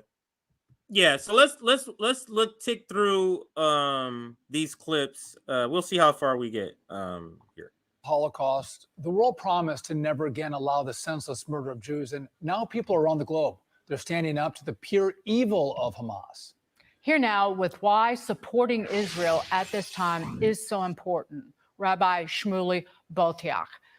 Rabbi Shmuley. Now, this guy has already been in the news with RFK many times already. So we already know who this guy is, how unhinged he is. Let's give him a chance in this segment. Let's at least listen to what he says here. Let's listen. What he says here. Great to see you. It is, if you were silent, you were accepting the unacceptable. That was what my parents always taught me. Elie Wiesel, the world's most famous Holocaust survivor, famously said, the opposite of love is not hatred. The opposite of love is indifference. Now let's take it a step further. What about if people who don't even know the difference between right and wrong? It's not that they're indifferent, it's that they're clueless. They have no moral compass. We have American congresswomen, Rashida Tlaib, Ilhan Omar, who are openly siding with Hamas. And even the national American media, from the New York Times to CNN, CBS, NBC, they won't even call Hamas terrorists. Now think about that. Yes, this man they over are. here, who killed 3,000. Yeah, I don't know what he's talking about. Right wingers do this shit all the time, man. They will say shit like this, like, man, Democrats, they won't even stand with the police. Like, nigga, you know Joe Biden funding the police more than Trump did, bro. The same way he did this guy, they won't even call him terrorist. We just showed you a segment on MSNBC where they couldn't stop saying the word terrorist. They do this all the time. But by the way, this is the guy who RFK Jr. This guy is deep in RFK Jr. here. You guys see the psychotic propaganda that comes from Zionists, where he's trying to paint it as a moral evil to resist a terrorist state Israel, which is out of compliance based on UN law. And you want to know what Zionists say when you bring that up? Because I've seen them approached by this. They will say, well, the UN is anti-Semitic. They just rise anti-Semitism. People think we're terrorists. Yes, you are. Anyway, let's continue. Now, listen closely to this interview, what he's saying, everybody. Because when he goes to quote-unquote receipts, the receipts aren't even about Israel. This is a propaganda tactic. You speak about your plight or the plight you're trying to create in your audience. Then you go, think about what happened to Hitler and you see, and now you're tying events that have a clear emotional pull to your event with just vibes. It's like no factual connection, but it You're bringing some emotion from some other event to your event. That's what you're doing, and that's what he tries to do here. Let's listen. Hamas terrorist. Now think about that. This man over here, who killed 3,000 Americans, incinerated them, just 3. My bad. I didn't go back far enough to get the full context of what he says here. So let me go back further. No moral compass. We have American congresswomen, Rashida Tlaib, Ilhan Omar, who are openly siding with Hamas. And even the national American media, from the New York Times to CNN, CBS, NBC, they won't even call Hamas terrorists. Now think about that. This man over here, who killed 3,000 Americans, incinerated them, just 3 miles from here on 9/11, 2001, was he a militant or a monster? Was he a soldier or a savage? Was he a belligerent or barbarian? If you cannot call this man a terrorist, then you was funded by the no sense of CIA. right and wrong. So the language, and look at the way they're saying, 1,200 Jews were slaughtered in. Nick, what does that guy from 9/11 have to do with the settlers? You see what I mean? He just brought something completely. He's like, how are you never able to call this a terrorist? Are we talking about him? Or are we talking about somebody else? No, that's old school racism. That's old school racism. So that had nothing to fucking do. So 9/11 came from Saudi Arabia. You know what I mean? Complete. They want Zionists are so racist. They're like white people connect the terrorists, 9/11 people to all Muslims, to all Palestinians. They are completely not connected. That's why when you hear the talking point that comes from Zionists on corporate media, where they say, well, and there's more than Joe Scarborough is the one who actually said this. He said, why aren't the Middle Eastern countries open up the borders for the Palestinians? Why won't they reach out? I'm like, do you know how different their culture is? They completely different cultures. They just, you see how white people just want, oh, you're Middle Eastern, and you're just all together, just like they carved up Africa. We have very complex borders before Europe colonized Africa. But when they cut the borders, they're like, oh, these niggas are all Africans. They get along. Like, no, nigga, there was warring tribes. Nigga, there was different cultures, different languages. But that's what white people think. Just, oh, they just all Muslims, they all terrorists. And that's the strat. He know better. Don't get me wrong. These fucking educated propagandists, they know what they're doing. They know, but by just invoking 9/11 and bringing up Hamas, that will make the average white boomer be like, oh man, Hamas is just as bad as Saudi Arabian terrorists. It's literally malicious propaganda. But I'll let it continue, because I can go on this motherfucker all day, but I'll let it continue. Holocaust level extinction for a day on Saturday and Sunday. And now they're saying that Israel's engaging in retribution. Holocaust level extinction event. 1,200, because they're saying it's 1,200 people. 1,200 people? I thought it was like 5 or 6 million Jews, Nick. There's 1,200, close to 5 or 6 million Jews. But you see the rhetoric. You see the adjectives that they're using. This is to heighten something about the settlers' plot that is not happening. You get what I'm saying? Because if you just go off what you see in the facts, it's not, you have to use heightened language in order to get people riled up, because otherwise they would not be on your side. And it's amazing. But this guy's pretty terrible. He sounds like a used car salesman, but he's selling Zionism. And RFK trusts this guy, fam. Like, if you guys want to know what RFK is getting his information from, it's this guy. I know our community's done with them, and a lot of people disavow RFK recently. RFK fans recently been having a really hard time, because over the last few months, what they've been saying, come on, man, the Israel-Palestine issue is not that important. Man, that take age like shit, didn't it? Go ahead, CJ. It did. You mean stopping terrorists from killing more Jews is a form of revenge? Jewish life is becoming so worthless. It's very painful. You know, you talked about Congresswoman Rashida Tlaib. She's left us dumbfounded when she real refused to condemn quick, CJ. the murder of. He said, you know, the people who are making Jewish lives worthless, the Zionists in the Western governments who are cracking down and arresting Jewish people for protesting the state of Israel. There are Jews in Israel, I've seen videos, are being arrested for protesting the slaughter of the Palestinian people. So the Zionists are attacking the Jews who are speaking out against genocide against the Palestinian people. Once again, the biggest threat to Jewish people are you, the Zionists. This is why they'll never bring me on. I won't even accept their premise. Every progressive is accepting their premise. Their premise, I won't even accept. But let's continue. Now she's saying her critics are the hateful ones, saying, quote, I do not support the targeting and killing of civilians, whether in Israel or Palestine. The fact that some have suggested otherwise is offensive and rooted in bigoted assumptions about my faith and ethnicity. Rabbi, how would you respond to Rashida Tlaib? She hides behind her ethnicity, but there's a universal morality that Muslims, Jews, and Christians and atheists and agnostics all live by, and that is that life is precious and that murder is a sin. Rashida Tlaib is an American abomination. She won an election seat. I truly hope that her constituents will rise up and evict her because she is a disgrace to Islam, which is a great world religion, but she's a disgrace to American values. If she really believes in Hamas, let her go to Gaza right now and try to express an opinion against Hamas. She, God forbid, would lose her life, which nobody wants. We want to keep her safe. Let her say one good word about an LGBT. Israel is doing that to Jews who don't support Zionism. You gotta see how everything they say is a projection. He said, go to Gaza and speak out against Hamas. Nigga, go to Israel and speak out against Netanyahu. Nigga, they're literally beating the shit out of their own people who are protesting this war. But I'll let it continue, but I cannot let that go. But this point is such a flimsy culture war point that he's trying to make, that because this particular area be culturally different, socially different, that means we should have a genocide against them? Like, what? I don't get what you're equating here. That because here in this country, she's able to freely speak against the apartheid state of Israel, and she can be gay or she can be whatever, she can be trans. Because if she goes over there and you're saying all these things are going to happen to her, and that means what?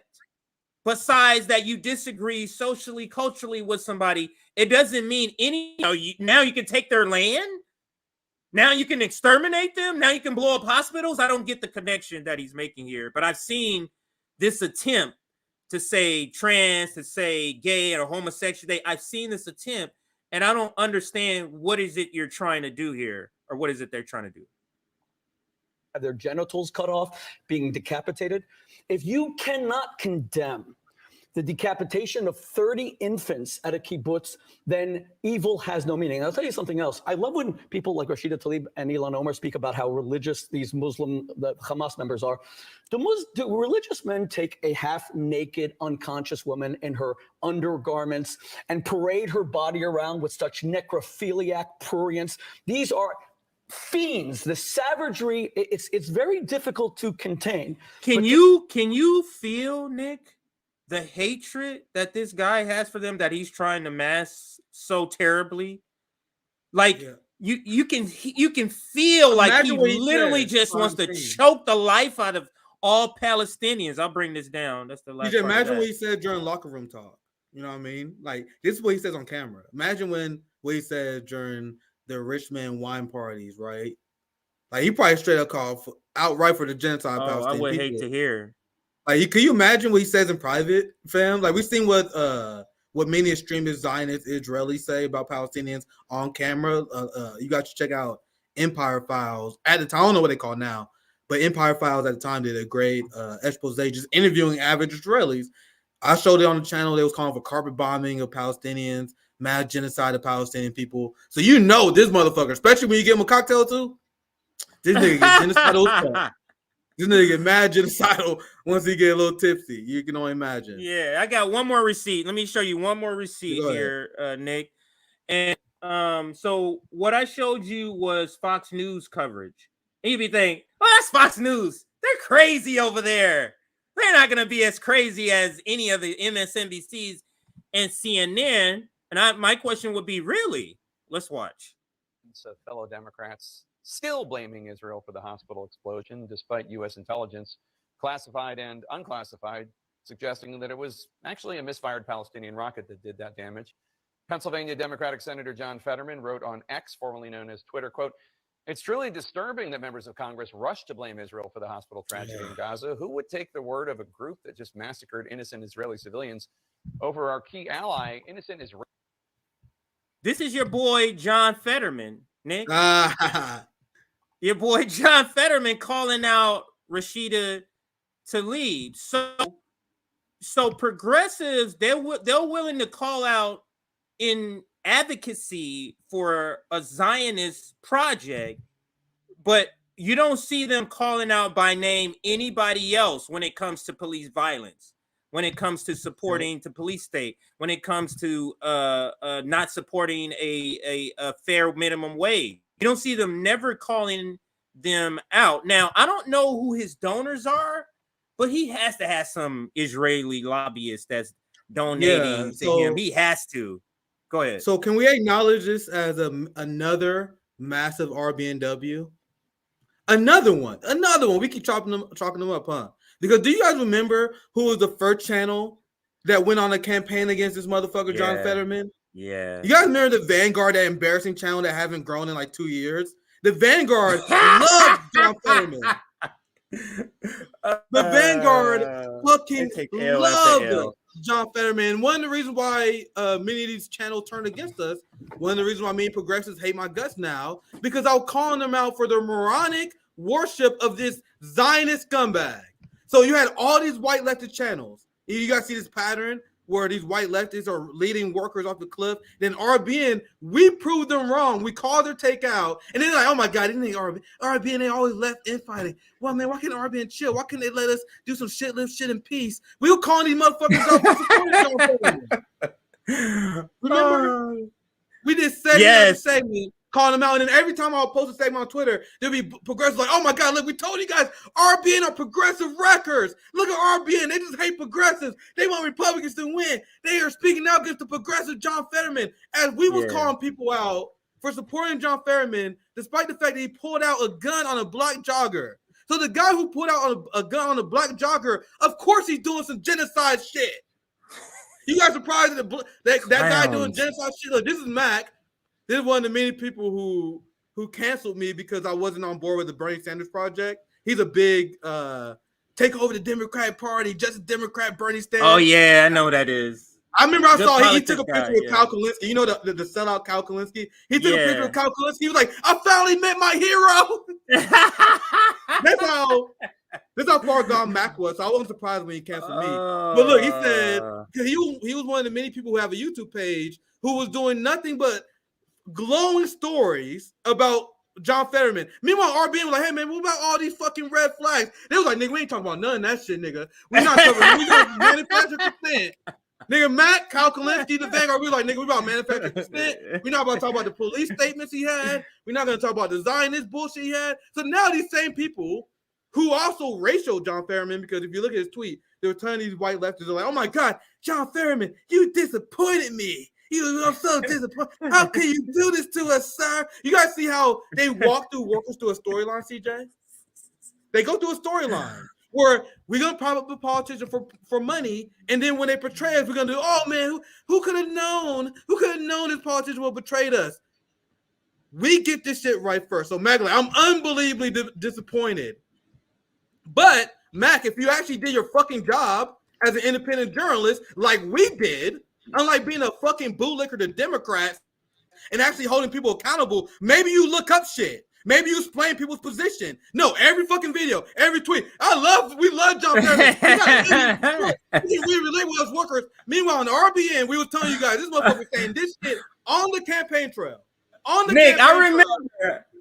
Nick, I remember now what was happening, because I remember talking to you off camera. Maybe it was on camera. I was like, we didn't really know who John Fetterman was. It was like, so we didn't know the critique to get. We was like, and then you looked it up, or somebody looked it up. It took me this 5 minutes. nigga's garbage. This nigga's garbage. And we was like, what? And everybody's cheering him because I think we was critiquing the Majority Report video. It was like, they act like he's the greatest thing. Yeah, they was acting like he was the new Bernie Sanders. Yeah, even though we know he's a fraud, but they were portraying him as that. So you guys know how fast it was for me to expose this guy, because I didn't look into it for a while. I heard the Vanguard praise him. I heard Cal, Crystal. I seen Mac on his tweet. I seen all these white progressives praise him. So one time, I'm like, all right, let me type in John Fetterman, Israel, John Fetterman, Ukraine, and I immediately found that he's a fucking war pig. He said earlier that we need to do everything we can to defeat Russia. We got to arm Ukraine to the max. Done. Meanwhile, it was like, yeah, I know he said this red flag shit, but come on, man, we just vibing over here. So I looked up John Fetterman in Israel. In 5 minutes, I found this quote. during the campaign. So Mac and Cal and Crystal, they know this shit. Or they probably just fucking lazy assholes who didn't want to tell their fucking audience this. John Fetterman says he'll lean on his relationship as Israel as United States Senator. This is what he was saying during the fucking campaign. And we was bringing it up. I kept bringing it up. And everyone was just ignoring me. Like, this nigga Nick, he ruining our vibe. He ruining our vibe, nigga. I know you got these red flags. I know he said this shit, but come on, man. You're not actually going to fucking do anything about it. Sam. That is literally what they were saying.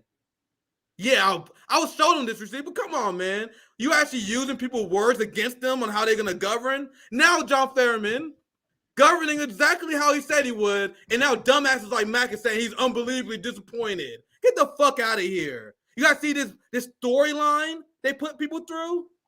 I'm going to pop up the politician during the election to grow my YouTube channel. Then the second they sell us out, I'm going to do this thing while, oh man, who could have possibly known that was going to happen?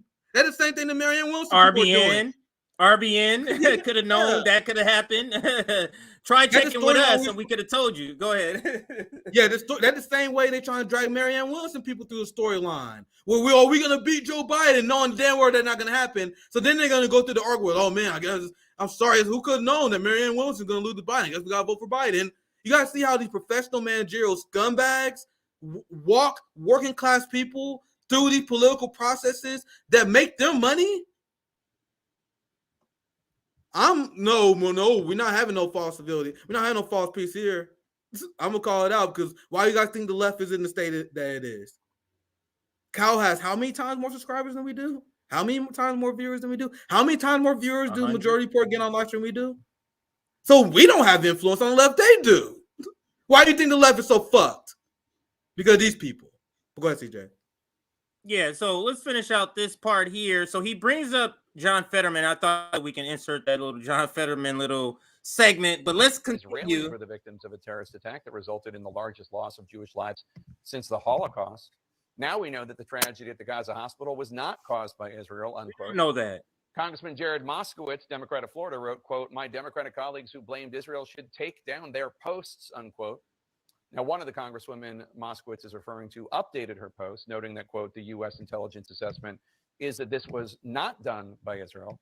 But the other, Congresswoman Rashida Tlaib of Michigan, not only has she not updated her post, she took the stage to address protesters calling for a ceasefire in Washington, D.C. last night and issued a political threat to the President of the United States. President Biden, not all America's with you on this one. And you need to wake up and understand that. We are literally watching people commit true genocide and killing the vast majority just like this. And we still stand by and say nothing. We will remember this. And the congressman's tweet blaming Israel for what happened is still up. I don't know if you get the feeling, but it feels like Jake Tapper is personally offended. Yep. Jake Tapper appears personally offended that this congressperson is not falling in line. Now, do you think Jake Tapper doesn't know that Israel is an apartheid state and he just knows that he's just saying words in order to cover that up? But he's offended that she won't fall in line. And this speaks to what I said earlier, Nick. This is why the establishment, they still don't really trust people of color in certain positions because they feel like you could possibly revert back to the wild, possibly go back to what's advocacy for your own people. That's what it appears like Rashida Tlaib is doing right now. But Nick, this segment goes even more unhinged at her. This is just the beginning. Let's listen. Jessica Dean joins me now.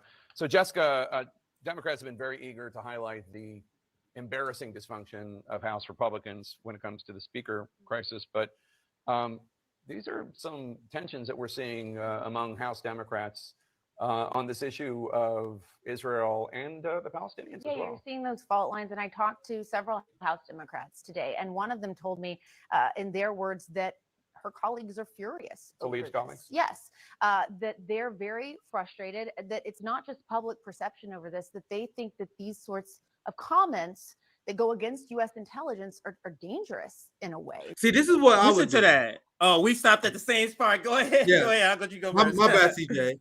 But I don't want to dig too hard on Rashida in this segment because she's doing something I think is a good thing, right?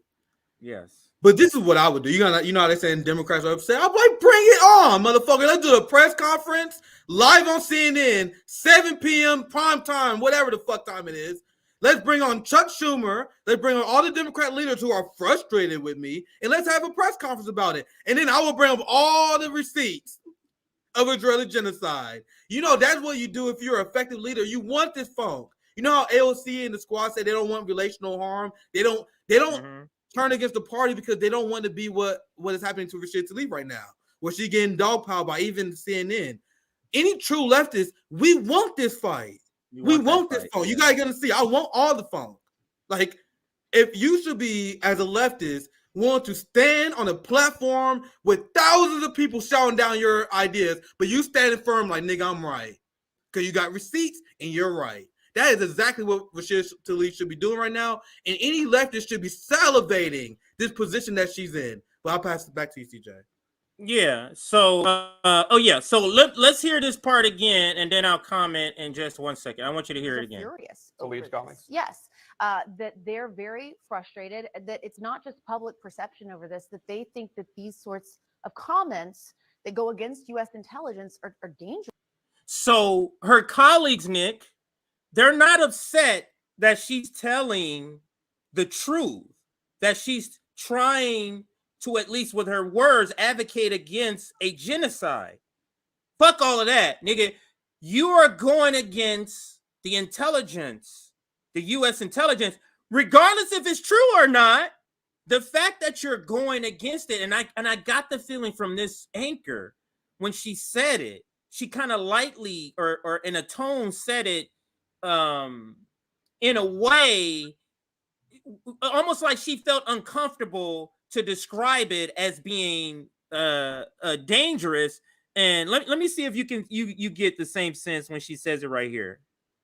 In their words, that her colleagues are furious. Tlaib's comments. Yes, that they're very frustrated, that it's not just public perception over this, that they think that these sorts of comments that go against U.S. intelligence are dangerous in a way by spreading that message. In a way, by spreading that message, you mean it's spreading a message that goes against, like, they're just saying, to me, this is so blatant. They're saying out in the open, because they're not saying that what the U.S. intelligence is true. And that's why they're saying, because the U.S. intelligence is saying it, it's dangerous that you're saying something else.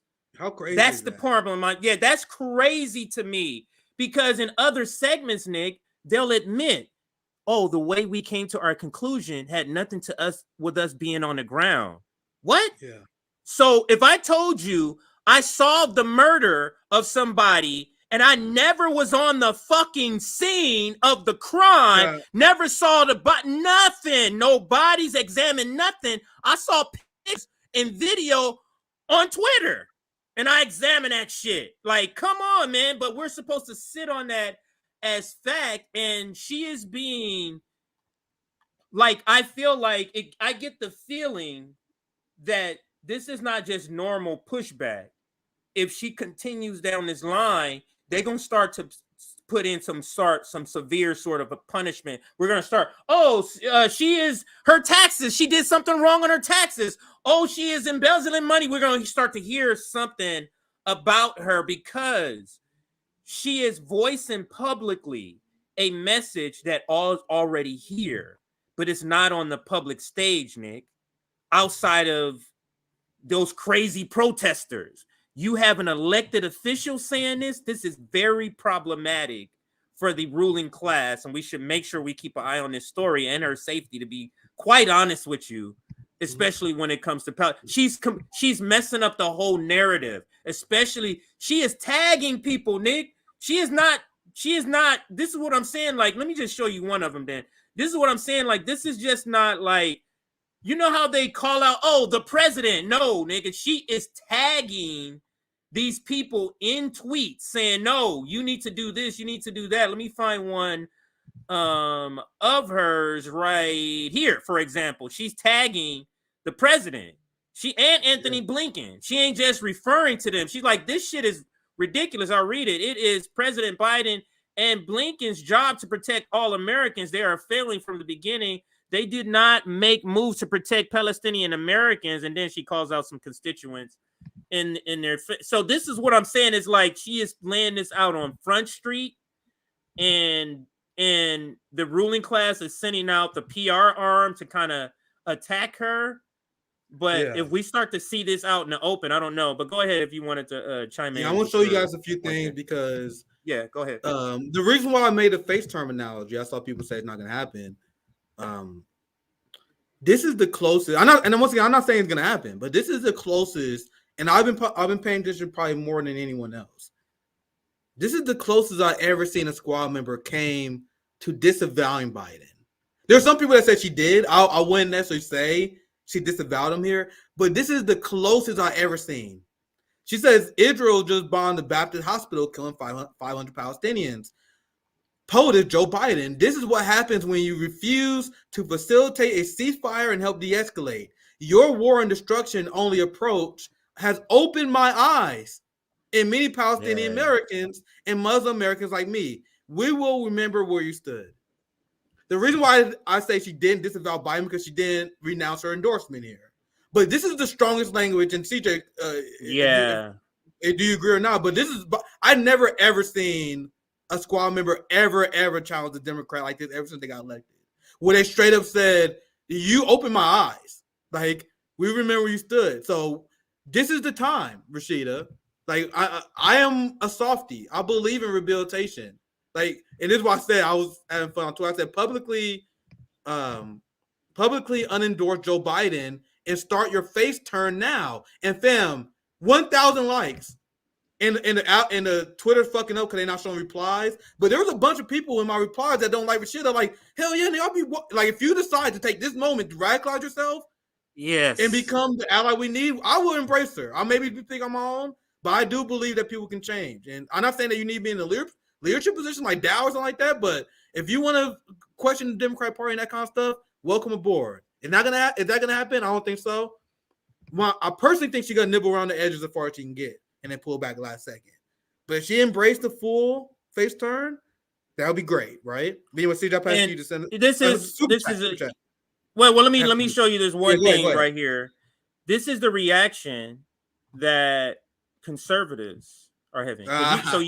This is the reaction that they're having. This is a minute video right here. This is a popular podcaster, I guess. It says pro-Hamas terrorist protests become latest Democratic-led DNC insurrection. They're saying this is an insurrection that she led. Listen to this. Rashida Tlaib incited an insurrection yesterday. Did so by repeating a lie, inflaming a crowd outside of Washington, D.C., to the point where that crowd now got into the building and started chanting, "Let us live," because Piggy Smalls, Rashida Tlaib, decided to say that there was a genocide happening against Palestinian people. Citing a hospital that was never bombed, citing civilians that were never killed, citing children. So the video's not real. In this Israeli. Nick, I was astonished because you're like a video. The video is to show what they think this is an insurrection, but this is also a study in. This is literally the opposite world that we live in. What he's describing is literally the opposite world, that this is not a genocide. Like it is just not a world we live in. And I just don't. You have to not read anything in order to listen to this and go, oh, he's right. You have to just not be plugged into just information. But let him finish. It's only a minute long. It's only another 30 seconds left. Airstrike that never took place. So when we talk about a big lie, look no further than anything that comes out of the mouth of Rashida Piggy Smalls, the notorious P.I.G. Tlaib. Of Ilhan, some people did something, married her brother, immigration fraud, Omar. Then low IQ AOC. Then Jamal, fire alarm, Bowman. Then Ayanna, shiny head Presley. Look no further than that crew. Cori Bush, defund the police, but don't defund her security squad. Look no further than the Terror Caucus, the House Terror Caucus, because those people are the greatest threat to this country that we've ever seen, because they are inside the gates. They're not just within our borders, they're within our government. Now Unhinged. I never heard of that guy before, but Unhinged. Go ahead, Nick. Go ahead. Rashida Tlaib. Unhinged, deeply unserious. Yes, that rant is deeply unserious. You guys see why I say that term a lot? I say the term unhinged and deeply unserious because what other adjectives is my uneducated ass going to say to describe our politics? You know what I mean?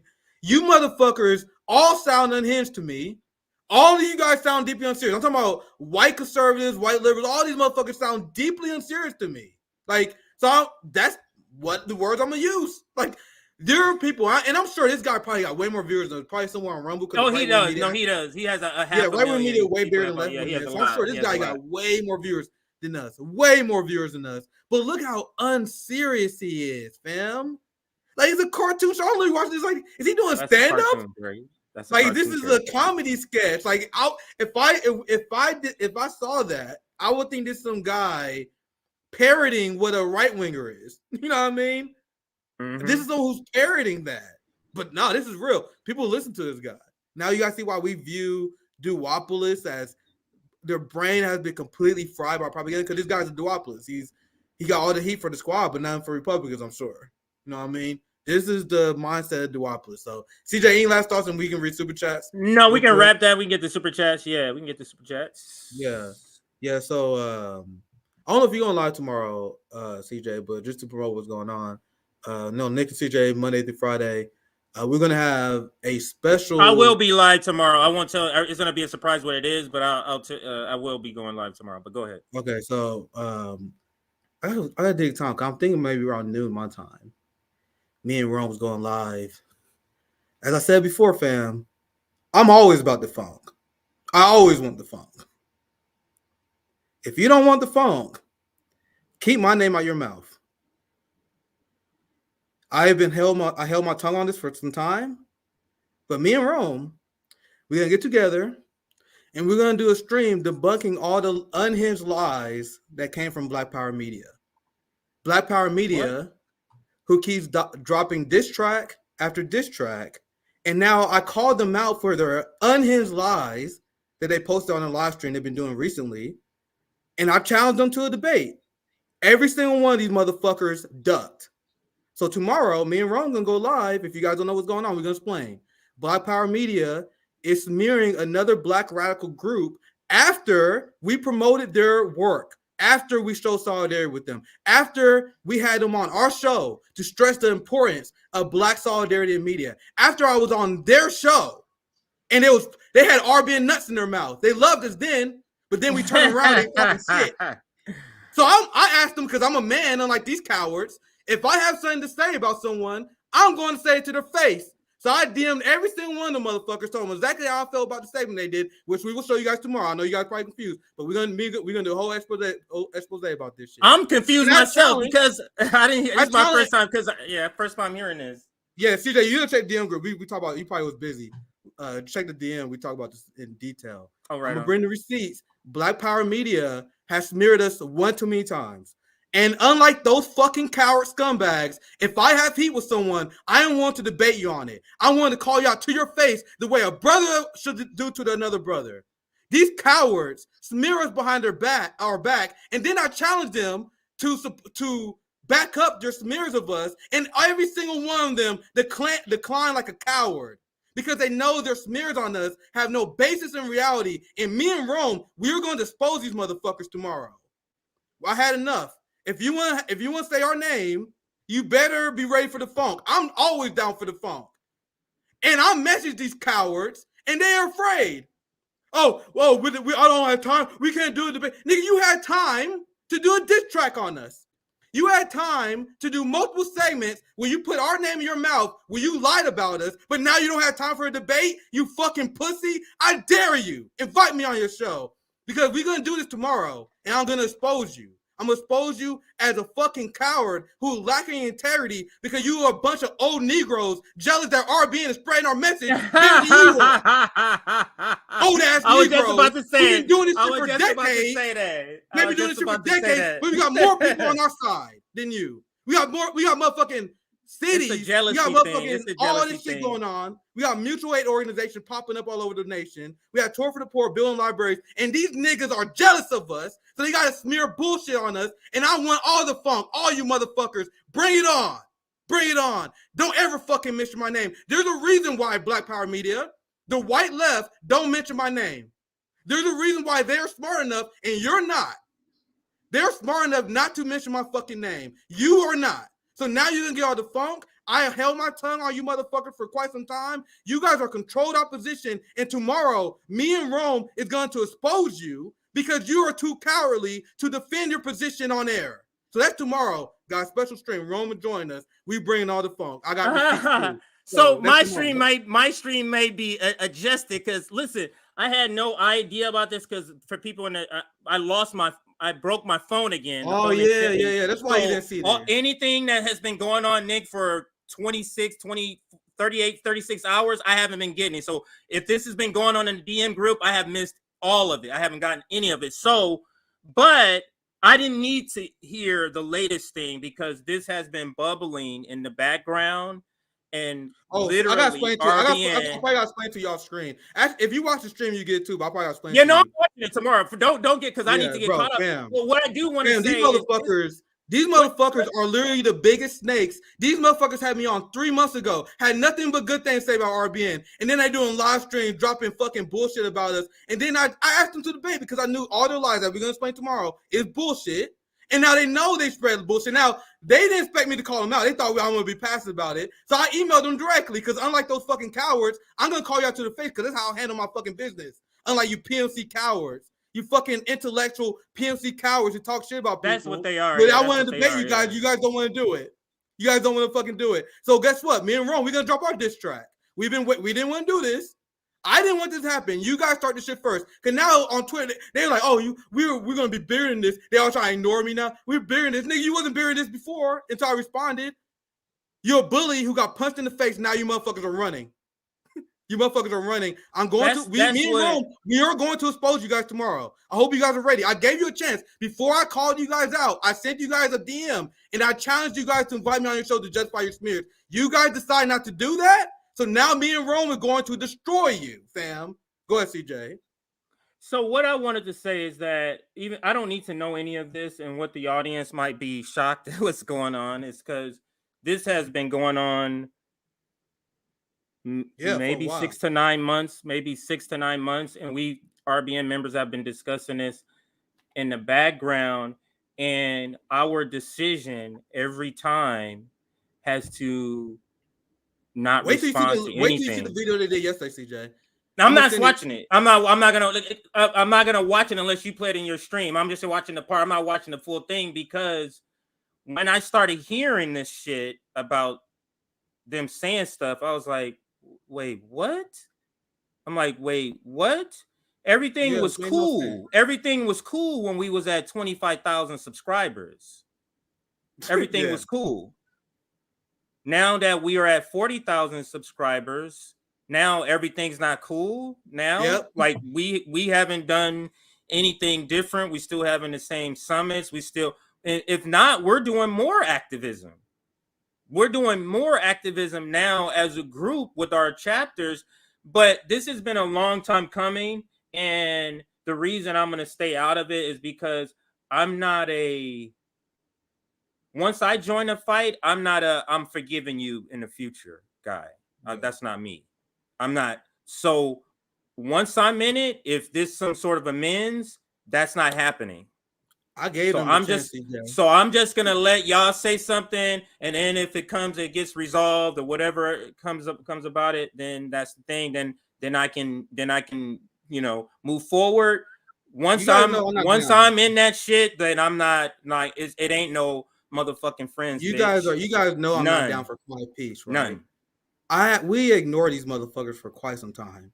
So now they do because I called them out so aggressively. Now they're doing this thing like, oh my god, why are you so mean? The victim. You started this. Yeah, you started this, bro. I am the kind of motherfucker who don't start shit, but if you start shit with me, I'm gonna finish it. I challenge all of them to their not to their face, but via DM to come on the show to talk about this, and they declined. So we're doing it. They all responded. Kamal, the co-founder, the fucking coward dude. And trust me, guys, I'm gonna show you. I got receipts. Yeah, nigga, he's the worst. That guy Jared is the worst. I was just on He's the the show worst one. 3 months ago, nigga. They was all cool, and I was literally helping them trying to get their strike overturned. That's what we were talking about. Like, nigga, I reached out to Harlan's media. I was trying to help them get the strike overturned. That's what they brought on. We exchanged pleasantries, and then all of a sudden our channel started growing. All of a sudden, these motherfuckers got beef. Know what I mean? So let's have beef. I'm down. Me and Ron gonna handle it. That's just like a black bourgeoisie, though. They're behaving just like a black bourgeoisie, but they project like they're not. And what's happening, Nick, is that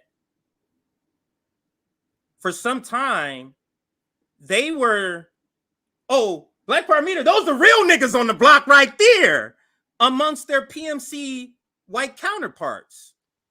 Until RBN dropped in. It's like, no. Okay, it's RBN and BM. It's not that anymore.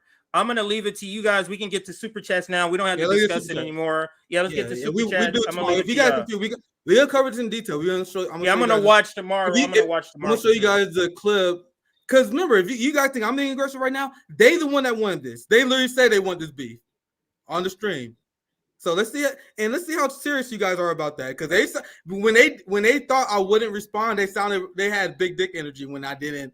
When they were just talking among themselves, and the second that I started DMing these people, the real cowardice in them was supposed. Oh well, I got a lot. I'm too busy, nigga. You too busy. You're a YouTuber just like me. Fuck Get up, the fuck up. You talking about you too busy? Get the fuck out of here.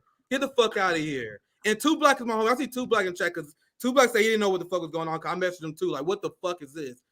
I talked to you later, 2 Black, but we are past the point of return, fam. Your friends fucked up. Fuck that time, bitch, especially Dr. Jared. Your friends fucked up big time, 2 Black. We are past the point of return. And you guys will see when I show you guys. Wait till you guys see these clips. They try to smear Jared Ball. He tried to say we was too. He was like, Jared is the one. Democratic Party. He's so messy. That dude is so messy. You bitch. Fucking bitch ass. I'll tell you. Come steam bro. me, I swear, bitch. guys, bro. I don't want me to say that guy. We'll cover it tomorrow. You fucking bitch. Y'all thought we was gonna. They thought that we was gonna say anything. You make a dick track. We don't gotta beat about this. You bitch. Come see us in person. You're like, we don't got time, CJ. They don't have time. They got time to make a dick track, but they don't got time to debate. Get the fuck out of here, pussy ass Negroes. But anyway, let's get super chats.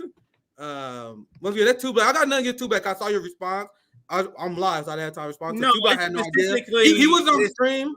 He trying to mediate this, but fam, we are beyond mediation because I reached out to them before you reached out to me, and I asked them to debate, and they didn't want to do it. So.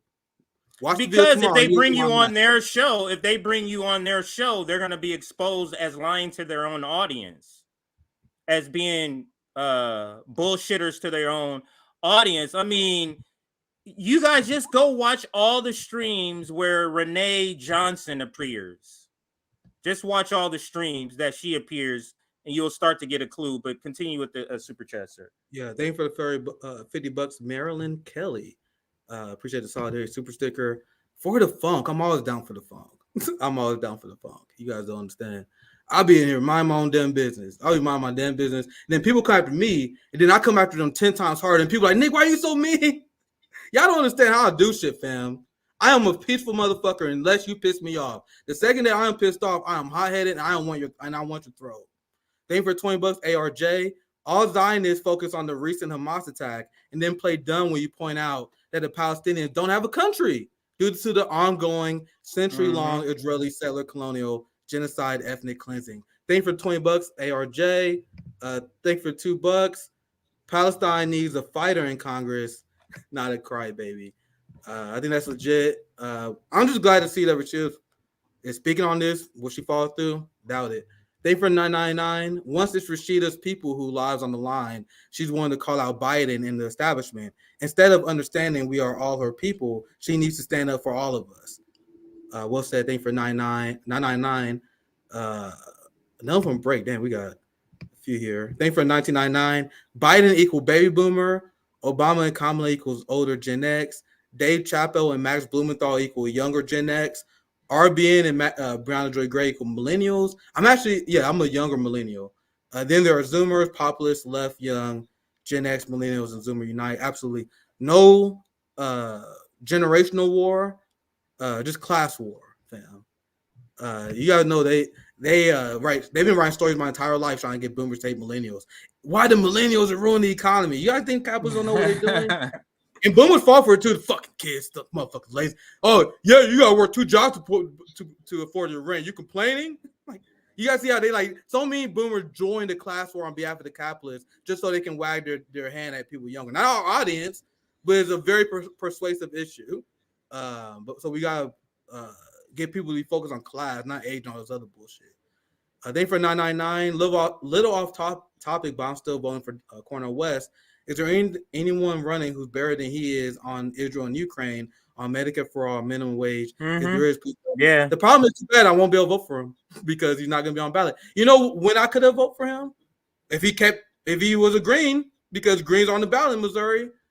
I would vote for Claudia, but Claudia usually not on the ballot in Missouri. We see if they change that. She's a better candidate. To answer your question, she is the better candidate, but unfortunately, she's not in a lot of state ballots. So, yeah. Claudia De La Cruz. Claudia De La Cruz. That's to answer your question. That's who I would vote for. Like if A1's on the ballot, that's who I would vote for. Right. Thank you for the $45. Let the record show West's campaign died when he began listening to Peter Dow. The exact moment. Thank you for $5. I will never forgive West. He could be leading the left right now in the face of a genocide, but made himself irrelevant instead. Shameful. Thank you for $5, Goody.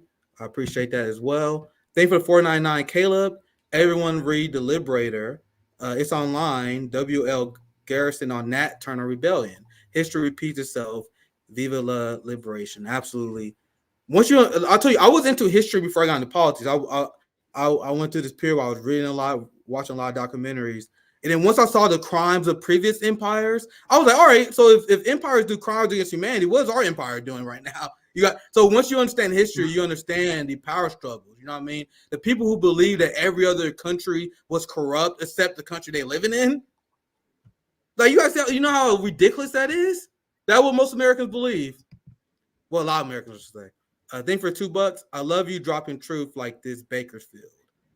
I think we replying to one of the other commenters, but thank you for that. And I think I read this one before, and I saw this super sticker, so I think we caught up. So tomorrow we having our super stream. I already said a little bit too much, got spoiled it. But Jerry, Jerry also in that stream. I want you to see the video. He even admits that he was mad because Jimmy Dore invited me on, but he didn't invite him on. Like it was so unhinged. It's so clear, and most of my heat is for Jared. Kamal is like whatever. Like I don't know if he said anything, but Kamal is like whatever. He typically stays out of it. And Kalanji, like I don't even think he's in the stream a lot of the times when they're on. So I don't know who was on stream. But my shit is for that guy, Jared. It's for that guy, Jared. He absolutely has the I'm a doctor energy. That's who he thinks. I have a doctor's degree, so I'm here, and he has that sort of aura about him. But we could do this. We could do this. No, what do you see? Like, I got not even in front of camera. Not gonna be. I got a very calculated response, fam. Like I'm gonna show you guys what they said about us and how they lying about us, and I'm gonna show you guys that they know that they're lying about us. For example, Kim Brown, one of the people that was on the show when they were smearing us, was on Savvy's show multiple times. We interviewed her. I interviewed her. They all know we engage in activism, but then when they talk about us on the channel, they're like, these niggas may be doing nothing. They never explain to their channel what we do, even though they've been on our shows. Kim Brown been on JB's show. These people know who we are, but then when they talk about us to their audience, they be like, oh, they're just Jimmy Dore. They're just a Jimmy Dore white left channel. It's literally the most unhinged bullshit smears. It's so their audience doesn't come to us, Nick. This is about jealousy. It's so their audience don't want to come to us. So you tell them they're not radical like us guys. So stop fleeing us and going over there. The truth is, you guys are fucking terrible, and you're primarily led by Dr. Bell, and he's fucking garbage. And he was like, "Why did Jimmy literal Dore garbage?" Apparently he said this on stream. He DM'd Jimmy Dore because he was mad that he invited me on the show instead of him. It's literally the most salty, jealous Negro shit. Literally the worst of the worst you see in the black community. It's coming out of Black Power Media. Straight up jealousy because we are better at getting our message out than they are. Straight up rank, disgusting jealousy. And I held my tongue long enough. So that's coming tomorrow. We'll see. You I have guys, the this is the receipt. preface for tomorrow. Preface for tomorrow. Yeah. Anything else, Anyway, Nick? I'll pass to you. I'll let you wrap. I see you guys tomorrow. Yeah. Rome's gonna be joining me too, so you know it's gonna be a good one. Oh damn, Rome joining. Rome is bro. They Shit, pissed, that bro. You shit's think gonna I'm be pissed, bro? fucking Because Rome, but if you guys crazy. don't know, Rome been calling these motherfuckers. He been warning us about these motherfuckers. Rome be like, bro, We've been I holding don't Rome know. back. We've been holding Rome back. And the thing is, like I Yeah. said, our approach up until this point has to take the high road because people have been telling us And they thought that about was this for weakness. 9 months. And Nick went on you went on the show after knowing several incidents of stuff that they said. You still went on to try to be the bigger person. That's what we were talking about in the background. They Let's have try to no be the more bigger high ground. people and let's try to do that. And that's over. Bro, bro, Rome been warning us about this shit. He gonna be on stream. I'm gonna bring the phone. You guys know he gonna bring the phone. Cause Rome got fucking super senses. He smelled the shit liberty and the PMC-ness out of Black Power media from day one. And I didn't want to believe it. Rome was 100% right. And he's gonna explain. We're gonna explain. This is not gonna be just a brainless diss track. Like their diss track on us was so weak. It was so brainless, having no receipts, just them being salty. But trust me, fam, I'm bringing the receipts. And I'm gonna embarrass these fucking snake motherfuckers. But anyway, CJ, I'll pass to you for your last words. I'll see you guys tomorrow. It's gonna be fun. Sir. Yes, sir. All right, so let's close out here. We covered all the stories we had today. I did want to just show if there's any breaking news, what I like to do at the end of the show now. Just kind of go through my feed for like 30 seconds and see if there's anything breaking. Let's see here. 1 second. I mean, I guess I can lean on all of you in the chat to tell me what's breaking too, but let's bring up, in a second, I'm closing some other video and I see, is that a new super chat that just came in?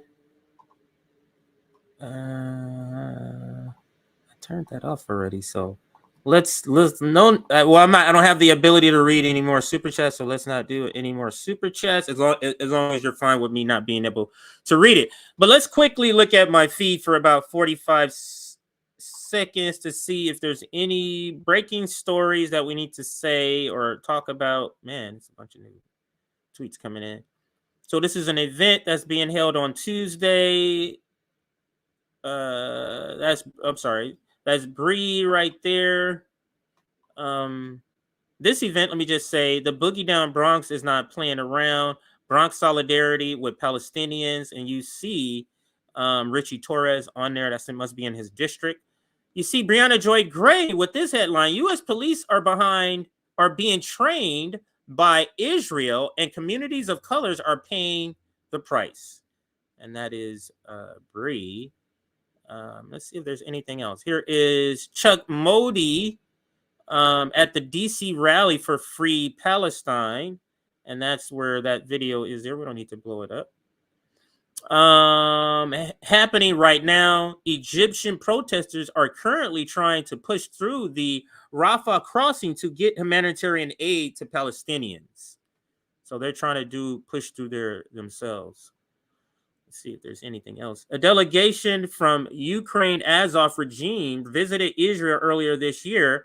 We were invited to, and is a great honor. Wow. This is more from Chuck Modi at the Free Palestine protests. So lots of good stuff. I think I'm going to end it there. Yeah, nothing else. That's Aaron Mate. That's Jewish for peace.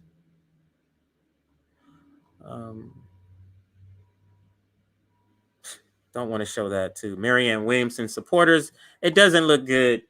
All right, so I think I don't think I'm gonna end with a closeout video. I'm just gonna bid a farewell. If you like the stream, make sure you hit the like button. Make sure you check out our merch store, RBN merch, at our website. Outside of that, we much appreciated. Thank you for watching. Have a great weekend. Remember, Rome and Nick will be here tomorrow morning for a stream. See you guys later.